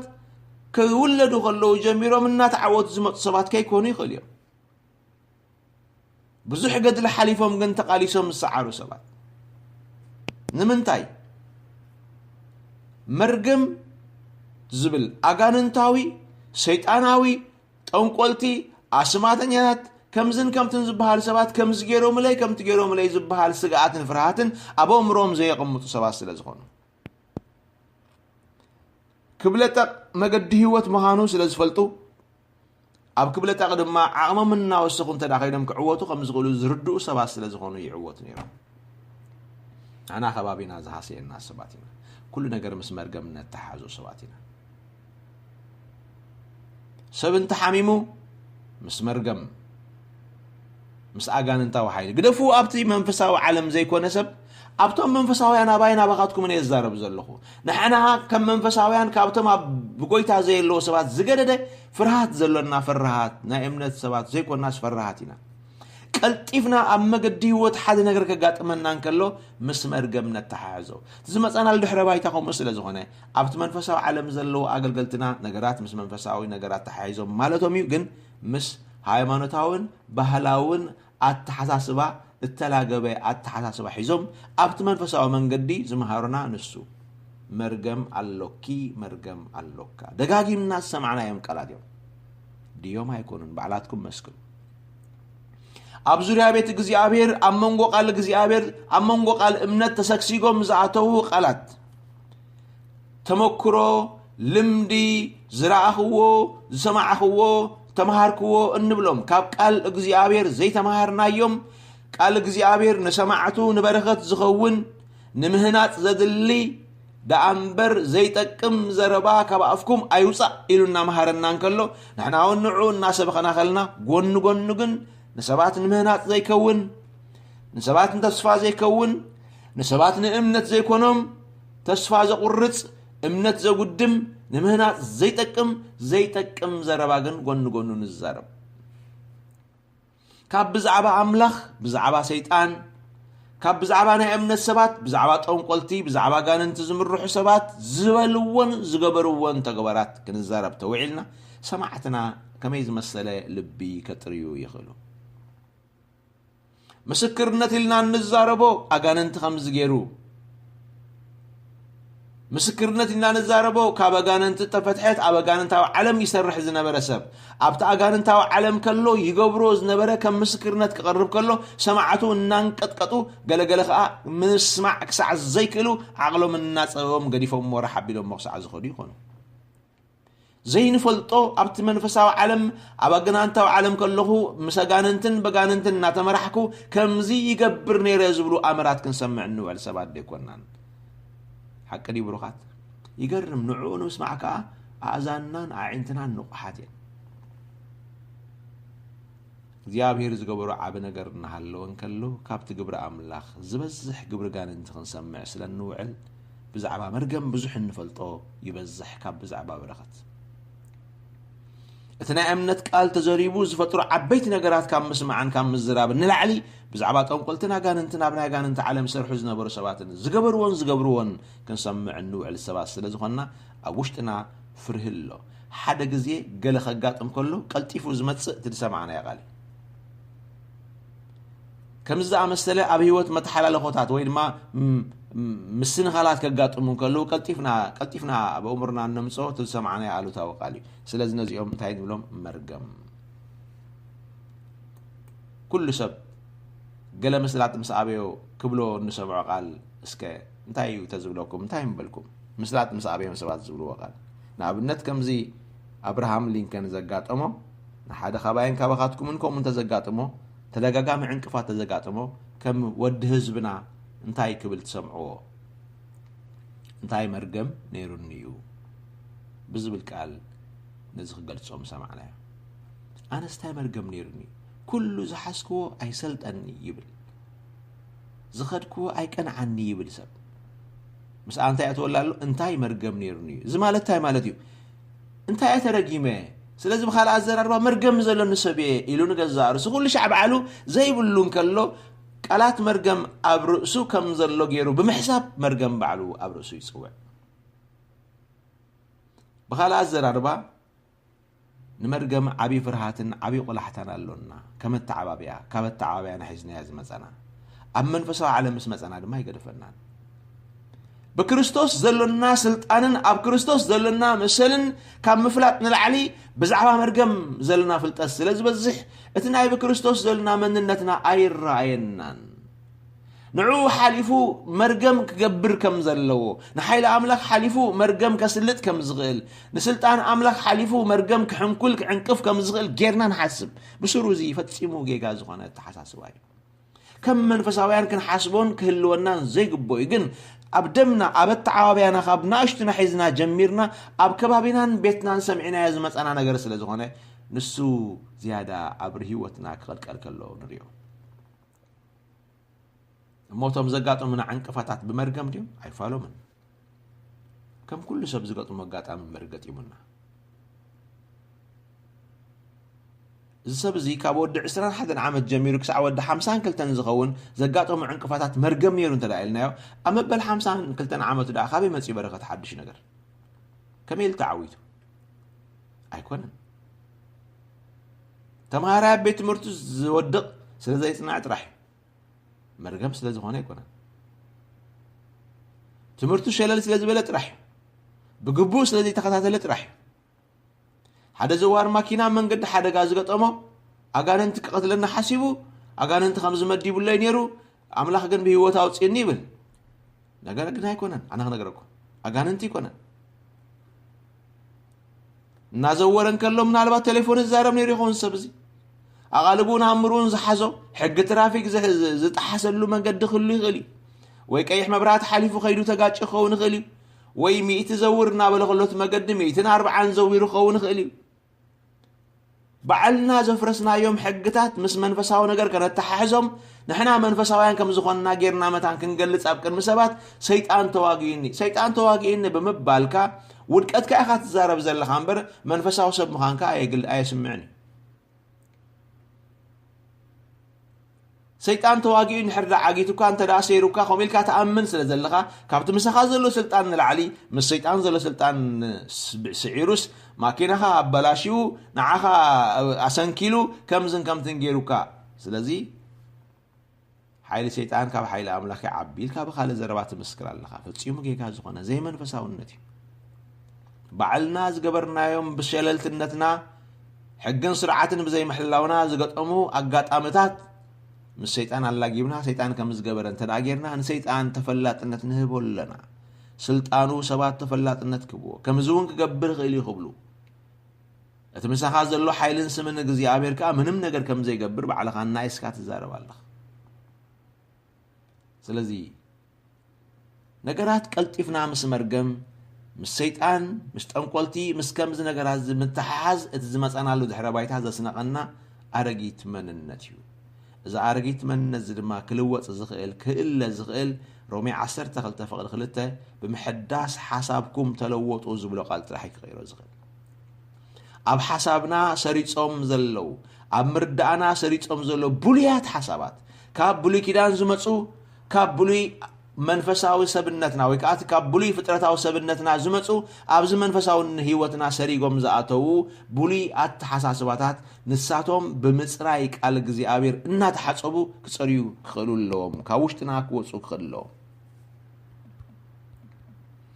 እዞም ከም ዝኣመሰሉ ኣተሓሳስባታት ካብ ኡምርናን ሓሳብናን ክንኣልዮም ተዘኪልና ኣብ ጥዕናና ኣብ መንፈሳዊ ህይወትና ኣብ መነባብራዊ ህይወትና ኣብ ኩሉ ዕለታዊ ስጉምትና عنكفت خوينا مزنبرو سيطان دما دغم هيوتنا بو يريو قلطفنا مسؤ اتحزنا سو زي غبرو كم زغبرو غيرنا خنزاربلو خلنا يحغوس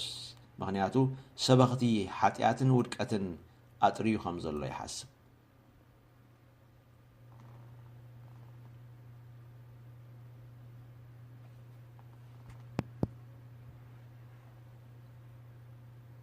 سلازم بار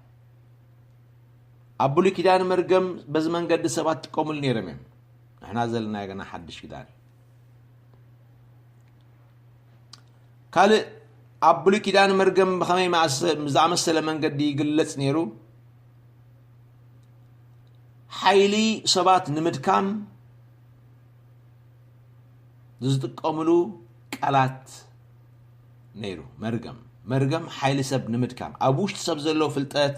حيلي كيلت بقعات بملو كم زي سرح جيركا نمأسارن ويدم حيلو أدكيمكا أبلعليو سعار خوانكا خطركبن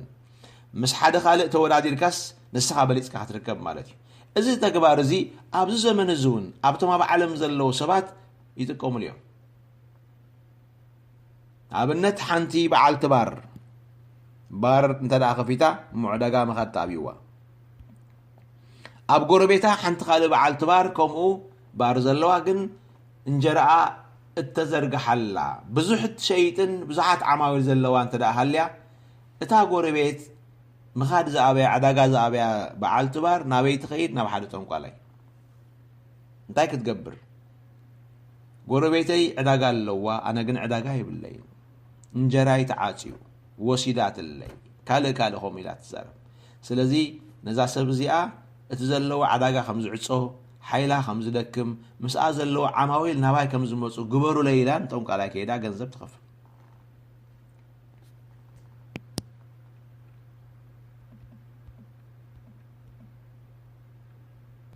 بارز مسلازي اذا سبيتي نتا غوربيتا زلا عداغا زلوا انصارا خوينا اندا تون قالا كيدا نسا خيفلتت انجرا نايتا غوربيتا نبا خمص حيل نغدا خدكم ساخت نغد ገንዘብ ከፊላ ተጠንቋል አይደማ እንታይ ዝገብር ቃል ይዛረብ ቀደም ከመዝበልኩም አብልዕልመን አብልዕልታ ጎረቤት ቃል ይዛረብ ቃል ምድካም ጎረቤታ ቃል ምብርታዕ ንሳ ተጠንቋል ዘላሰብ እዚ ከምዝን ከምትን ጌርኪ ከምዝን ከምትን ግበሪ ይብላት ዝብልዎ ሁሉ ደግመልኩም አድላይ ይኮነን ትፈልጥዎ ስለዘሎ ከምዝን ከምትን ጌርኪ ከምዝን ከምትን ግበሪ ዝብል መልእክት ይቀበላ كم تتونق على إزبالات ما آمينات قبر لحين قرب جزء ندا غربيتا زخرج نبر عماويل نبأي مسون تاجرا مالتي نغربيتا كيمات الله حيلي غربيتا هاري ماتو حيل نقدا كالوت حيل تعنا كالوت حيل خالق زخون يكون نجر ناي خالق بزمن قد زي صبرو كالات مرجم بار إز تكبار زي يقبر أما صحف كلش كم زعم السلة نجر نرقده هو أبي أبزهولك عسران كلتن فقدي حدا يكسع شوعته كم حدا أبنت نز حساب ذكر ريو دخل انتهي بالتقال سمعوه انتهي كم زبل مصحف قدوس كم زيبل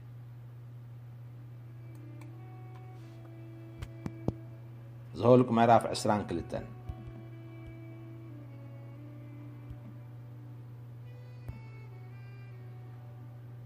فقد حدا يكسع شوعته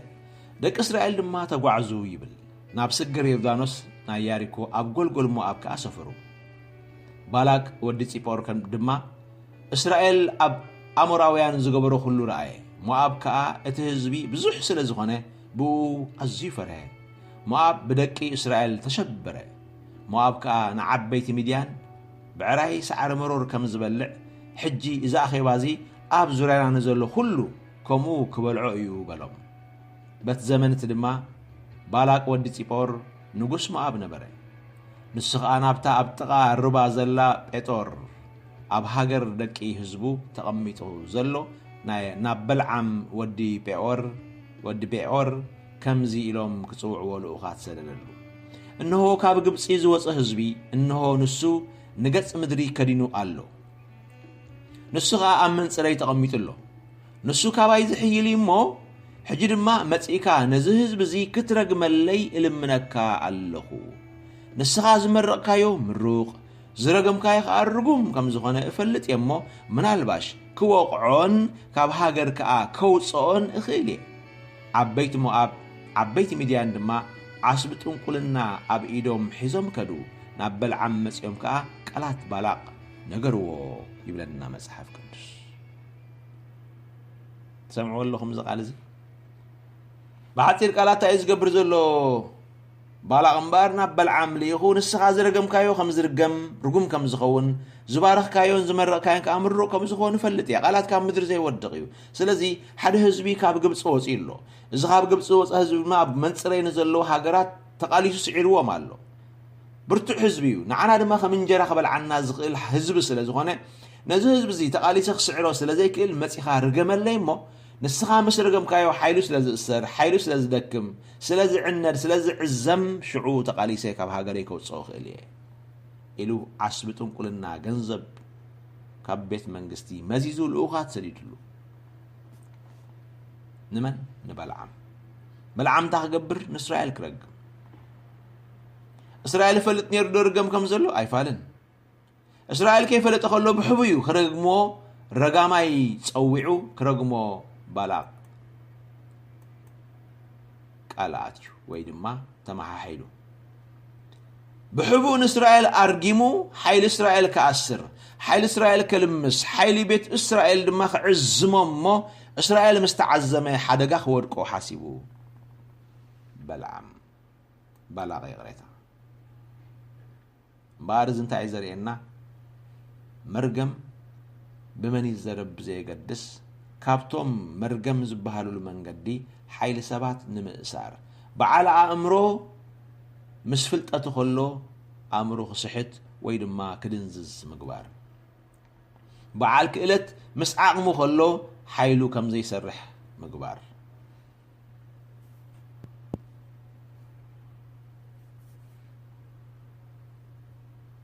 بزحي قزين نسمع مسكرنتات علو بحيل تنقولا تمريحهم سبات أب صوتهم بمقنع زقبروه بصوتهم بتمرتي كحلفوهم كلو أزيوم النات عوتو كسلتهم كلو نعاتهم ببزح من قد فتينهم كسعروهم تزعزي كيلهم داتهم قلت خيدهم عاتهم كيلهم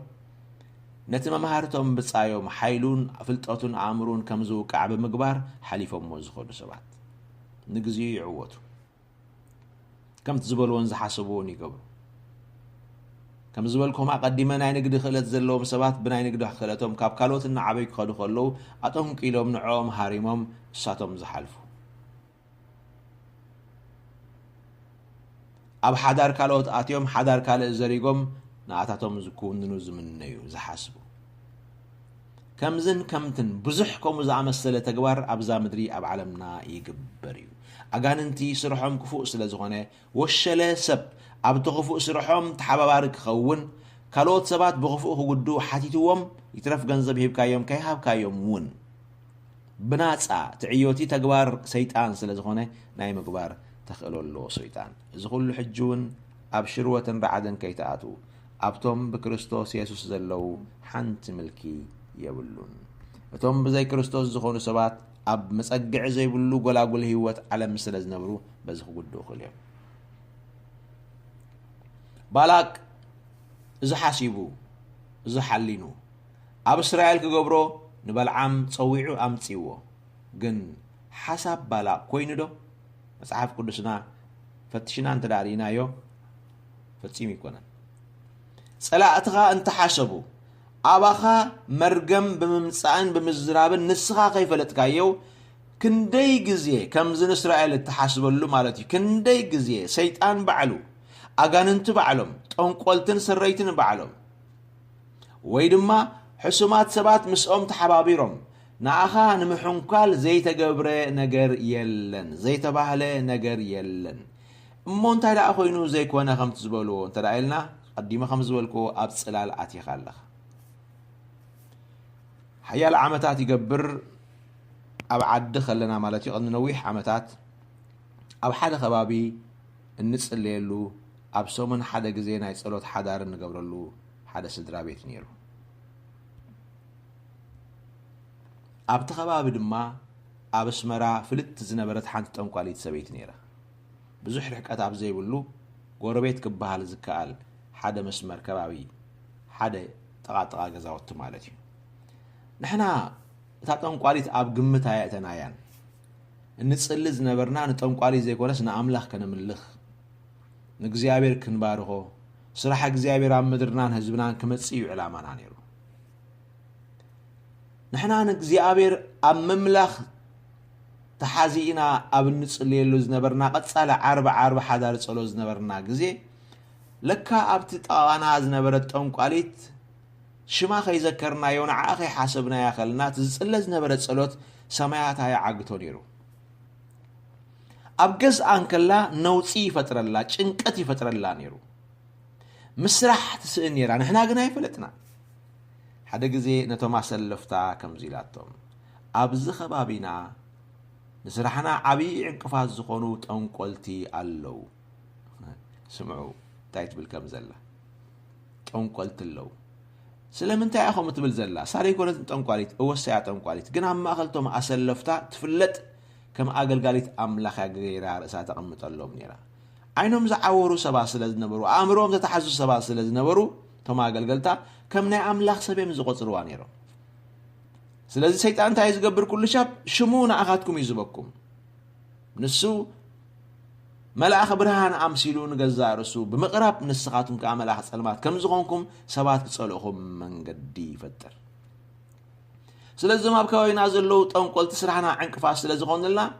سرحهم متان كفرس كنرغم مينا يلاتهم ساعه 4 وغحتانا دسو بتنصليل نحنا غزي عربين اب قدام وغحتا مالتيو كل شع انتاي غبر نيرم كافت غزا ساز دغمتو دغام شنفا حيزم ابت اف دغ بموصا ابت خبابي ربرب وسم سات دغم بزعبانا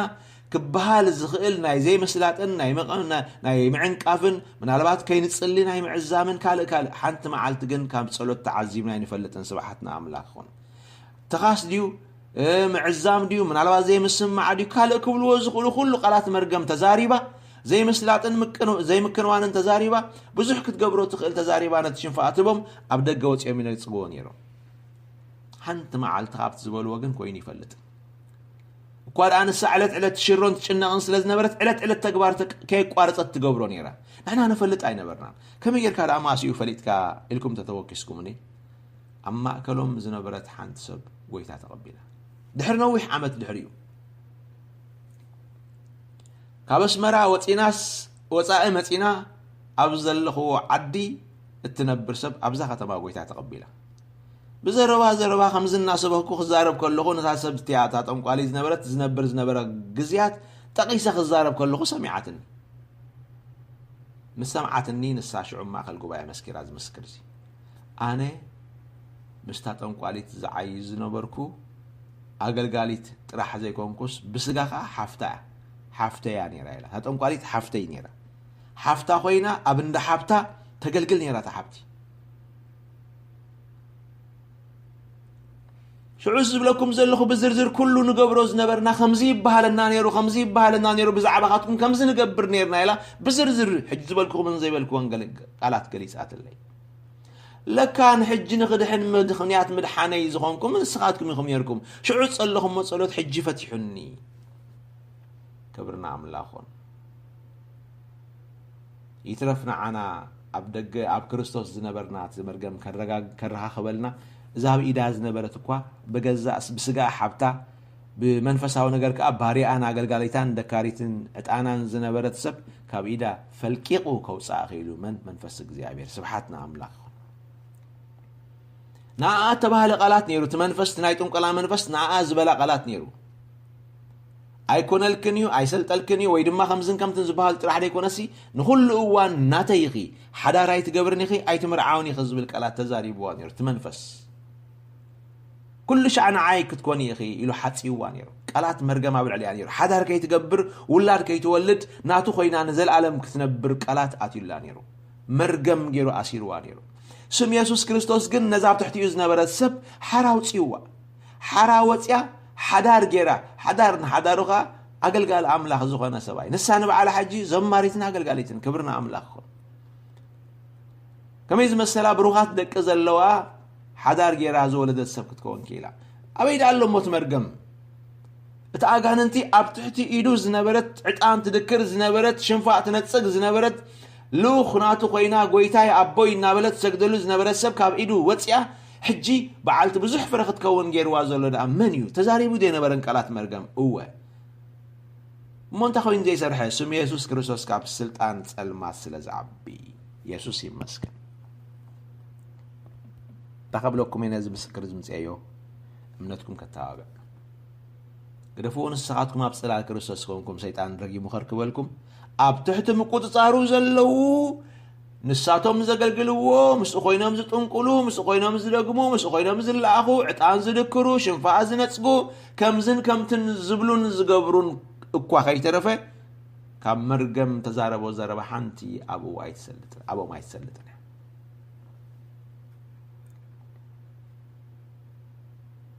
يسوس يمسكن نمنتاي سم يسوس كريستوس سلازعبي كاب قال موت سلطان هيوت سلازعبي حرانا يموصا حيل الله سم يسوس كريستوس سلازي اتاسبتي اقوا كم از امسلو خالوت اب تحت انقلاز نبرو سبات اقوا شيطان اب اذنم اب قدم عينم زبولون كغبرو زرايون نغرات زنبروم بفرحاتو تاثيرهم زنبرو سبات اقوا وصيوم اب كريستوس كوينم كفريو حنت قبت مرقم دما بيوتهم كي كونه مخينو خطرف كله كابر ايو مخمسكرو نسخان انا ابتم قلا زي نبرنا ابغان انت زي نبرنا اب دبترا زي نبرنا ترايكم كل سب زنبرنا حتياتكم كل سب زنبرم سبات راح زنبرنا سبات حجنا اب كريستوس مسمصنا دا اتناي قدم مرقم دخون يخون انابلنا اب سغات كن اتودا كمي يخون سخا زي قبركا حتيات عبايكا ابطنقلا تامن يران تقوينا ادخاون دا طنقلا يتخيرين تطنقلن يران تدا قوينا ادخا زغدتو عبايكا زغدتو اباخا الله تباهيلو خنغركلو كم يقوم نغرو كم يكون زغل نسخاب كريستوس الله نسخاب كريستوس الله ناي كريستوس كون كبدم كريستوس تحصيبكي نصيهه تبلي حتياتي تحدي يقول لي ناي كريستوس كوينا حداش فطرت كوينا تبلسب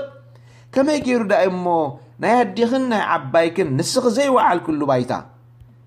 نساتهم زرقو زرقي اباخ كسلتن كسرحن يخيلي لك قطع التامني كما يجيركي كتقبلي وتخلي نساتهم بعلوم زوعلو بايتا كو ابهم كسرح كاب زيك عليه زول زلخو ابندا طنقلاي دكرتن عطنتن باروتن كوينوم زنبرو سبات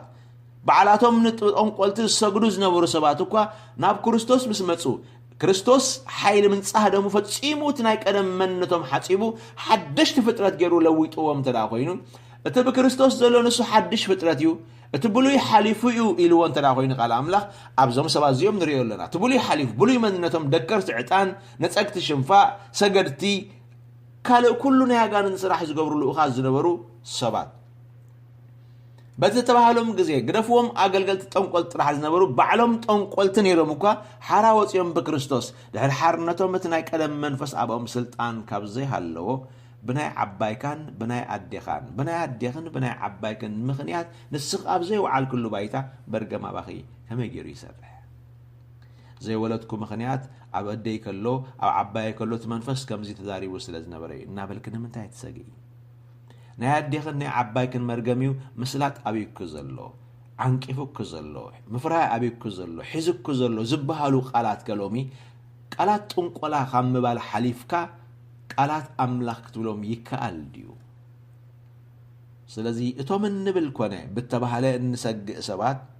ክልቴና ኣብ ጉጉይ መስመር ኣለና ክንምለስ ይግባአና ሰብ ይብል ቃል እግዚአብሔር በክርስቶስ እንተዳ ሃልዩ ንሱ ሓድሽ ፍጥረት እዩ ስብሓት ንኣምላኽ ይኹን እቲ ብሉይ ሓሊፍ እዩ ብሉይ ኪዳን ማለት ድዩ ኣይፋሉን ብሉይ ህይወት እምበር ብዘይ ክርስቶስ ከለኻ ዝነበረካ ብሙሉ ምስ ሓጢኣትካ ስርየት ረኺቡ ሓጢኣትካ ሕድገት ረኺብካ ንስኻ ዳግም ስለተወለድካ እስኻ ሕጂ ተቐደም ዝነበረ ሰብ ዘይኮንካ ትቕፅል ዘለኻ ንስኻ በክርስቶስ ዝተወልደ ሓድሽ ፍጥረት ዝኾነ ካልእ ሰብ ኢኻ ንስኻ ከምኡ ስለዚ ህፃን ኣብ ቆልዓ ኣብ ዓለም ክውለድ ከሎ ኣብዚ ዓለም እዚኣ ሓድሽ ከም ዝኾነ በክርስቶስ ምድሓን ምስ ረኸብካ ድማ ኣብቲ መንፈሳዊ ዓለም ኣብ ክርስቶስ ሓድሽ ሰብ ኢኻ ሰባት ክፈልጡኻ ከለዉ ምናልባት ከም ዝኽብሎ ፀናሕኩ ነታ ሰብን ከምኡ ክንተልዕላ ፀኒሕና እንዳጠንቋላይ ዝነበረ ሰብ ኣብ ከምዚ ዝነበረ ሰብ ኢሎም ክገልጹኻ ይኽእሉ እዮም ሓቂ እዩ ዝነበረ እዩ ግን ትናይ ቀደም እዮም ዘልዕሉ ንስኻ ግን ንሱ የለኻን ሕጂ ወላት ዝነበረ ዝበሃል ሞይትኩም ኢኹም ስለ ዝብል ቃል እግዚአብሔር ዝነበረ ሞይት እዩ ስለዚ ሞተ ሕጂ ካብ ሞታት ዝተንስአ ካልእ ሓድሽ ፍጥረት ዝኾነ ሰብ ኢኻ ስብሓትና ኣምላኽ ይኹን ኣባኻ እቲ ናይ ቀደም መንነት ስለዘየሎ ንስኻ እቲ ናይ ቀደም ሰብ ስለዘይኮንካ ንስኻ ኣብ ክርስቶስ ሓድሽ ፍጥረት ስለዝኾንካ በክርስቶስ ዘለካ መንነት ካልእ መንነት ካልእ ኢኻ ንስኻ ሕጂ ካልእ ሰብ ኣብዚ ካልእ ሰብ እምበኣር እቲ ናይ ቀደም ተመሊሱ ከኣቱ እዩ ዝብል ስግኣት ኣለካ እንተኾይኑ ቃል ኣምላኽ ኣይተረዳእካን ወይ ካብ ቃል ኣምላኽ ዝብሎ ንላዕሊ ስጋዊ ኣእምሮን በክርስቶስ ዘይደሓኑ ሰባትን ዝብልዎ ቃላት ዝዓለም እዚኣ ተኣምን ሰብ ኢኻ ስለዚ መትከልካ ሕጂ ፍለ ክርስቲያን እንተኾንካ ሓድሽ ፍጥረት ኢኻ ሓድሽ ፍጥረት ተኾይንካ እቲ ናይ ቀደም ብሉይ ሓሊፍ እዩ እቲ ናይ ቀደም ብሉይ ሓሊፉ ተኾይኑ ኣብቲ ብሉይ ክስልጥን ዝኽእል ናይ ዝዓለም እዚኣ ኣምላኽ ኣባኻ ሓንቲ ስልጣን የብሉ ኢየሱስ ከምዚ ኢሉ ገዛእ ዝዓለም እዚኣ ይመጽእ ኣሎ ናብ ሞት እናኸደ እዩ ኣባይ ግን ሓንቲ ስልጣን የብሉን ኢሉ ኩሉ እቲ ናይ መስቀል መንገዲ ዝኸዶ ዝነበረ ሞቱ ስቃዩ መከረኡ ምስ ሰይጣን ኣተሓሒዙ ሰይጣን ከምዚ ገይሩ ኢየሱስ ክርስቶስ ርእሱ ንከኣልነት ሰይጣን ኣሕሊፉ ኣይተሰዓረን ኣባይ ሓንቲ የብሉን ኢልዎ ይመጽእ ኣሎ ግን ኣባይ ሓንቲ የብሉን ኣባኻ ድማ ሓንቲ የብሉን ኣባኻ ከዓ ሓንቲ የብሉን ንምንታይ ወይ ከመይ ንስኻ ኣብ ክርስቶስ ስለ ዘለኻ ኣብ ክርስቶስ ሓንቲ ካብ ዘይሃለዎ ኣባኻ ድማ ሓንቲ የብሉን ንስኺ ኣብ ክርስቶስ ኣብ ውሽጡ ስለ ዘለኺ እቶም ብክርስቶስ ተጠመቕኩም ንክርስቶስ ለበስክምዎ ስለ ዝብል ክርስቶስ ከም ክዳን ለቢስካ ኣብ ውሽጢ ክዳን ስለ ዘለኻ ክዳን ምሳኻ ስለ ዘሎ ተኸዲንካን ተጎምጊምካን ስለ ዘለኻ ቁሪ ትስሕቆ እዩ ዝብል ታብ ምዕራፍ 31 ዘላ ሰበይቲ ፈትላ ስለ ትፈትል ክዳውንታ ስለ ትዓልም እዛ ሰበይቲ እዚኣ ኣቐዲማ ንቁሪ ትስሕቆ ይብለና ከይመጽእ ከሎ ተቐረበት እያ ስድራ ቤታ ሰብ ድርብ ክዳን እዮም ይብለና መጽሓፍ ቅዱስ እስኻ በዓል ድርብ ጸጋ ኢኻ በዓል ድርብ ምድሓን ኢኻ ቅድም ውሉድ ኣምላኽ ኢኻ ድሓር ከዓ መንግስትን ክህነትን ክትከውን ትጸዋዕካ ሃገርን ህዝብን ከተመሓደር ትጸዋዕካ ኣብ መንፈሳዊ ዓለም ክትገዝእ ትጸዋዕካ ካህንን መንግስትን ኣምላኽ ኢኻ ንስኻ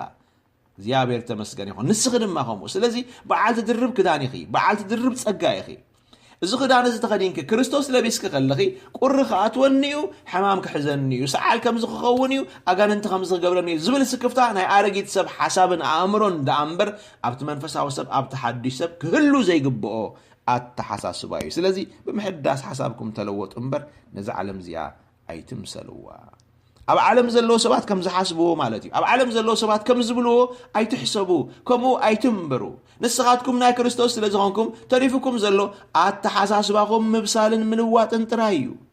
ካብኡ ተረፈ ኣጋንንቲ ኣባኹም ስልጣን የብሉ ጠንቋሊ ኣባኹም ስልጣን የብሉ መርገም ኣባኹም ስልጣን የብሉ ስምዑዎ እንዶ ካብቲ ቀደም ሰማዕኩም ሓንቲ ቃል መርገምሲ ካብቲ ድሕኑ ጀሚሩ ክሳዕ ዝዕለት እዚ ንክንደይ ዓመታት ትባረኽዎ ዘለኹም ቃል በረኸት ዶ ይበዝሕን እሞ ቃላት ከስልጥ ዝኽእል ተኾይኑ እንታ ኾይኑ ቃላት ህይወት ዘይስልጥ ኣባኻትኩም ቃላት በረኸት ተኾይኑ ዘይስልጥ ንምንታይ ሓንቲ ቃል መርገም ከም ትስልጥ ጌርኩም ትዛረባ እሞ ንሳ ድማ ናይ ቀደም ኣብ ብሉይ ሰብነት ተባህለት ኣብቲ ሞት ተፈሪድዎ ዝነበረ ሰብ ሰይጣን ይትረፍ ኣምላኹን ብሰሪ ሓጢኣት ሞት ፈሪድዎ ስለ ዝነበረ ሞት ክትመውት ኢኻ ተባሂሉ ኮይኑ ሓቂ ነይሩ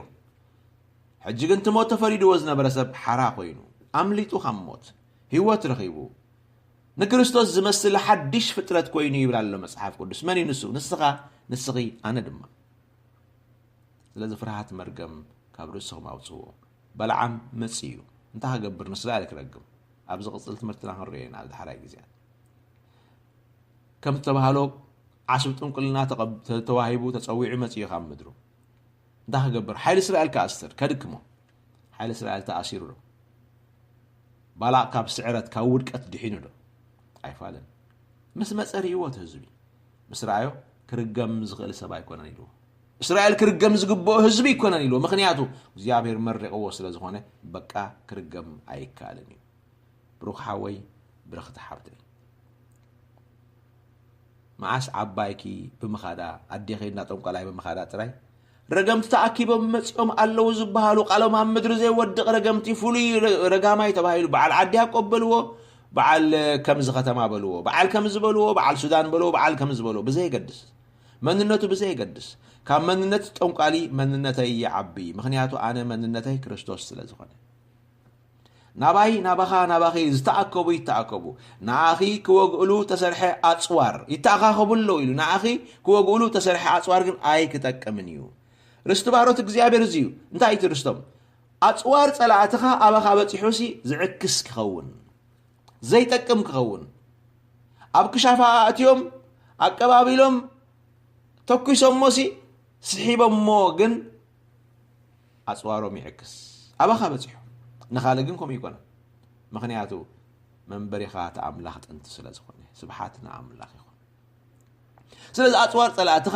ጸላእትኺ ኣባኺ ኣይክሰርሕን እዩ ኣባኻ ኣይክበጽሕን እዩ ነቲ ንሕመቱ ኣጉሂሩ መሳርያ ክሰርሕ ዝግብኦ ሰብ ዝፈጠርክዎ ኣነ ይብል እግዚአብሔር ግደፍዎት መሳርሒ ኩናት ነቲ ኩናት ዝሰርሕ ሰብ እኳ ከይተረፈስ ኣነ የፈጢረዮ ስለዚ ተፈጣሪ መሳኻ ስለ ዘሎ ነቲ ፍጡሩ ናይ ምእዛዝ ስልጣን ኣለዎ ብኡ ምክንያት ኣባኻ ኣይክበጽሕን እዩ ኣባኺ ኣይክበጽሕን እዩ እንታይ ተባሃለ ኩሉ መርገም እንታይ ጥራሕ ባኻ ዝበጽሕ ምርቓ ስለዚ እግዚአብሔር ዝመረቆ ምርቕ እዩ ስብሓት ንኣምላኽ ይኹን ንበረኸት ኩኑ ብሩኻት ይኹም ኣሜን ንስኻ ብክርስቶስ ብሩኽ ስለ ዝኾንካ ንስኺ ብክርስቶስ ምርቕቲ ስለ ዝኾንኪ ኣብቲ ተመረቐ ህዝቢ መርገማ ይሓድርን እዩ ኣብቲ ተባረኸ ህዝቢ ዘይምስላጥ ዘይምቕናዕ ዘይምክንዋን ዝበሃል ነገር የለን ቶም ጠንቆልትን ኣስማተኛታትን መጽኦም ክትርገም ክረግሙኻ ተኣኻኺቦም መጽኦም ምስ ረኣዩኻ ኣባኻ እንታይ ርዩ መስለካ በልዓም ምስ ረኣየ እልልታ ንጉስ ኣብ ማእኸል ኣሎ ኢልዎ ንእስራኤል ኣብ ማእኸል እቲ ህዝቢ ሓጎስ እግዚአብሔር ኣሎ እልልታ እግዚአብሔር ሓጎስ ኣምላኽ ማለት እዩ ሓጎስ እግዚአብሔር ድማ ሓይልኹም እሞ ኣይትጓሃዩ ተጻሒፉሎ ኣብ ነህምያ ኣምላኽ ተመስገን ይኹን ሓጎስ እግዚአብሔር ሓይልኻን ጽላልካን ክብርኻን ስለ ዝኾነ ጸላእትኻ ከረግሙ በዚ ይምጽኡ በቲ ይምጽኡ ብኩሉ ኩርናዓት በልዓም ከምኡ ገይሩ ባላቅ ከምኡ ገይሩ ኣይረኣኻያን ዝህዝቢ በዛ ሓደ ገጹ ኢኻ ሪኻዮ እሞ ንዓብ ካልእ ከሪእካ ኢልዎ እንተዘወሮ ብካልእ መንገዲ ትህዝቢ ንሱ እንታይ ምሩቕ ሕጂ እውን ምሩቕ ኢልዎ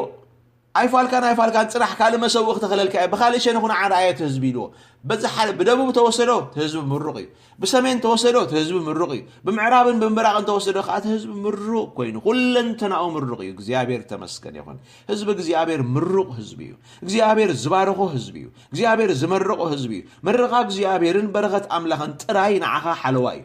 ቀጽርኻ እዩ ከይትርገም ሓለዋኻ እዩ ነዚ ምሩቕ ህዝቢ እዚ ዝረገመ ትመርገም ናብኡ ክግልበጥ እዩ ዝብል ኣዋጅ ኣለዎ ትምርቓ ስለዚ ረገምትኻ ተኣኪቦም ክርእይዎ ከለዉ ንኣኻ ዝረገመ ንርእሱ ስለ ዝረግም በቲ ተዛረበሉ ቃል ርእሱ ስለ ዘፈንጥራ ፈሪሆም ባዕሎም ሃዲሞም ይኸዱ ይብተኑ ብሓደ መገዲ ይመፅሞም 7 መገዲ ይብተኑ እዚ እዩ ርስትኻ ርስቲ ባሮት እግዚአብሔር ብጸላእቱ ከይርገም እዩ ርስቲ ባሮት እግዚአብሔር ዕውት ክንኸውን እዩ ርስቲ ባሮት ህዝቢ እግዚአብሔር ኣጽዋር ጸላእቲ ኣብኡ በፂሑ ክዕክስ እዩ ኢየሱስ ይመስገን ፈሊጥናዮ ይኮናን ከይፈለጥናዮ ክንደይ ሻዕ ካብ ክፉእ ናይ ጸላእትና ድሒና ኣለና ከይፈለጥናዮ እስራኤል ኣይፈለጠን በልዓም መፂ ክረግሞም ይርኦም ከም ዘሎ ብርሑቕ እዩ ነይሩ ቀሪብ ይኮነን ርኦም ክረግሞም ርኢዎም ብርሑቕ እዩ ባላቅ ምኽሪ ከም ዝመኸረ እስራኤል ኣይፈለጠን لوخات كم زلاخه اسرائيل يفلطن عشبتم قلا خمس خفله اسرائيل يفلطن نسخه يفلط كخلخه عشبتم قلا تخفيل لك خون خليم نسخه يفلط كخلخه نعخه خغدو لوخات تلايخم كون خليم نسخه يفلط كخلخه قالما مدر زي ودق رويا تنقل تصويع ما كبابي خمس يوم ريوم خا خون خليم ريوم خا كن كل خرنعك مسرايو كم زي لما اللي شمالو سخه نغركم مخود زبزي مرق حزبيو أملاخ مرق وصل زغنة أملاخ باريخ وصل زغنة كن رقمه عين خيلنا إلهم نناب جزهم تملي سمالو سلزي خابي هو تنبرز الله سبحاتنا أملاخ محجون بارخكم الله بس بارخزي سخاتكم مرقاتكم كرقمكم زغل يلا مرق حزبيو حزبك زيابير مرق حزبيو بروخاتكم زمانكم بروخيو نزل على من بزح نبرختكم زيابير ببزح برختكم يبزحيو آمين أنا دخمو تزارتي أنا بركبت زابتي أنا دخمو تزارتي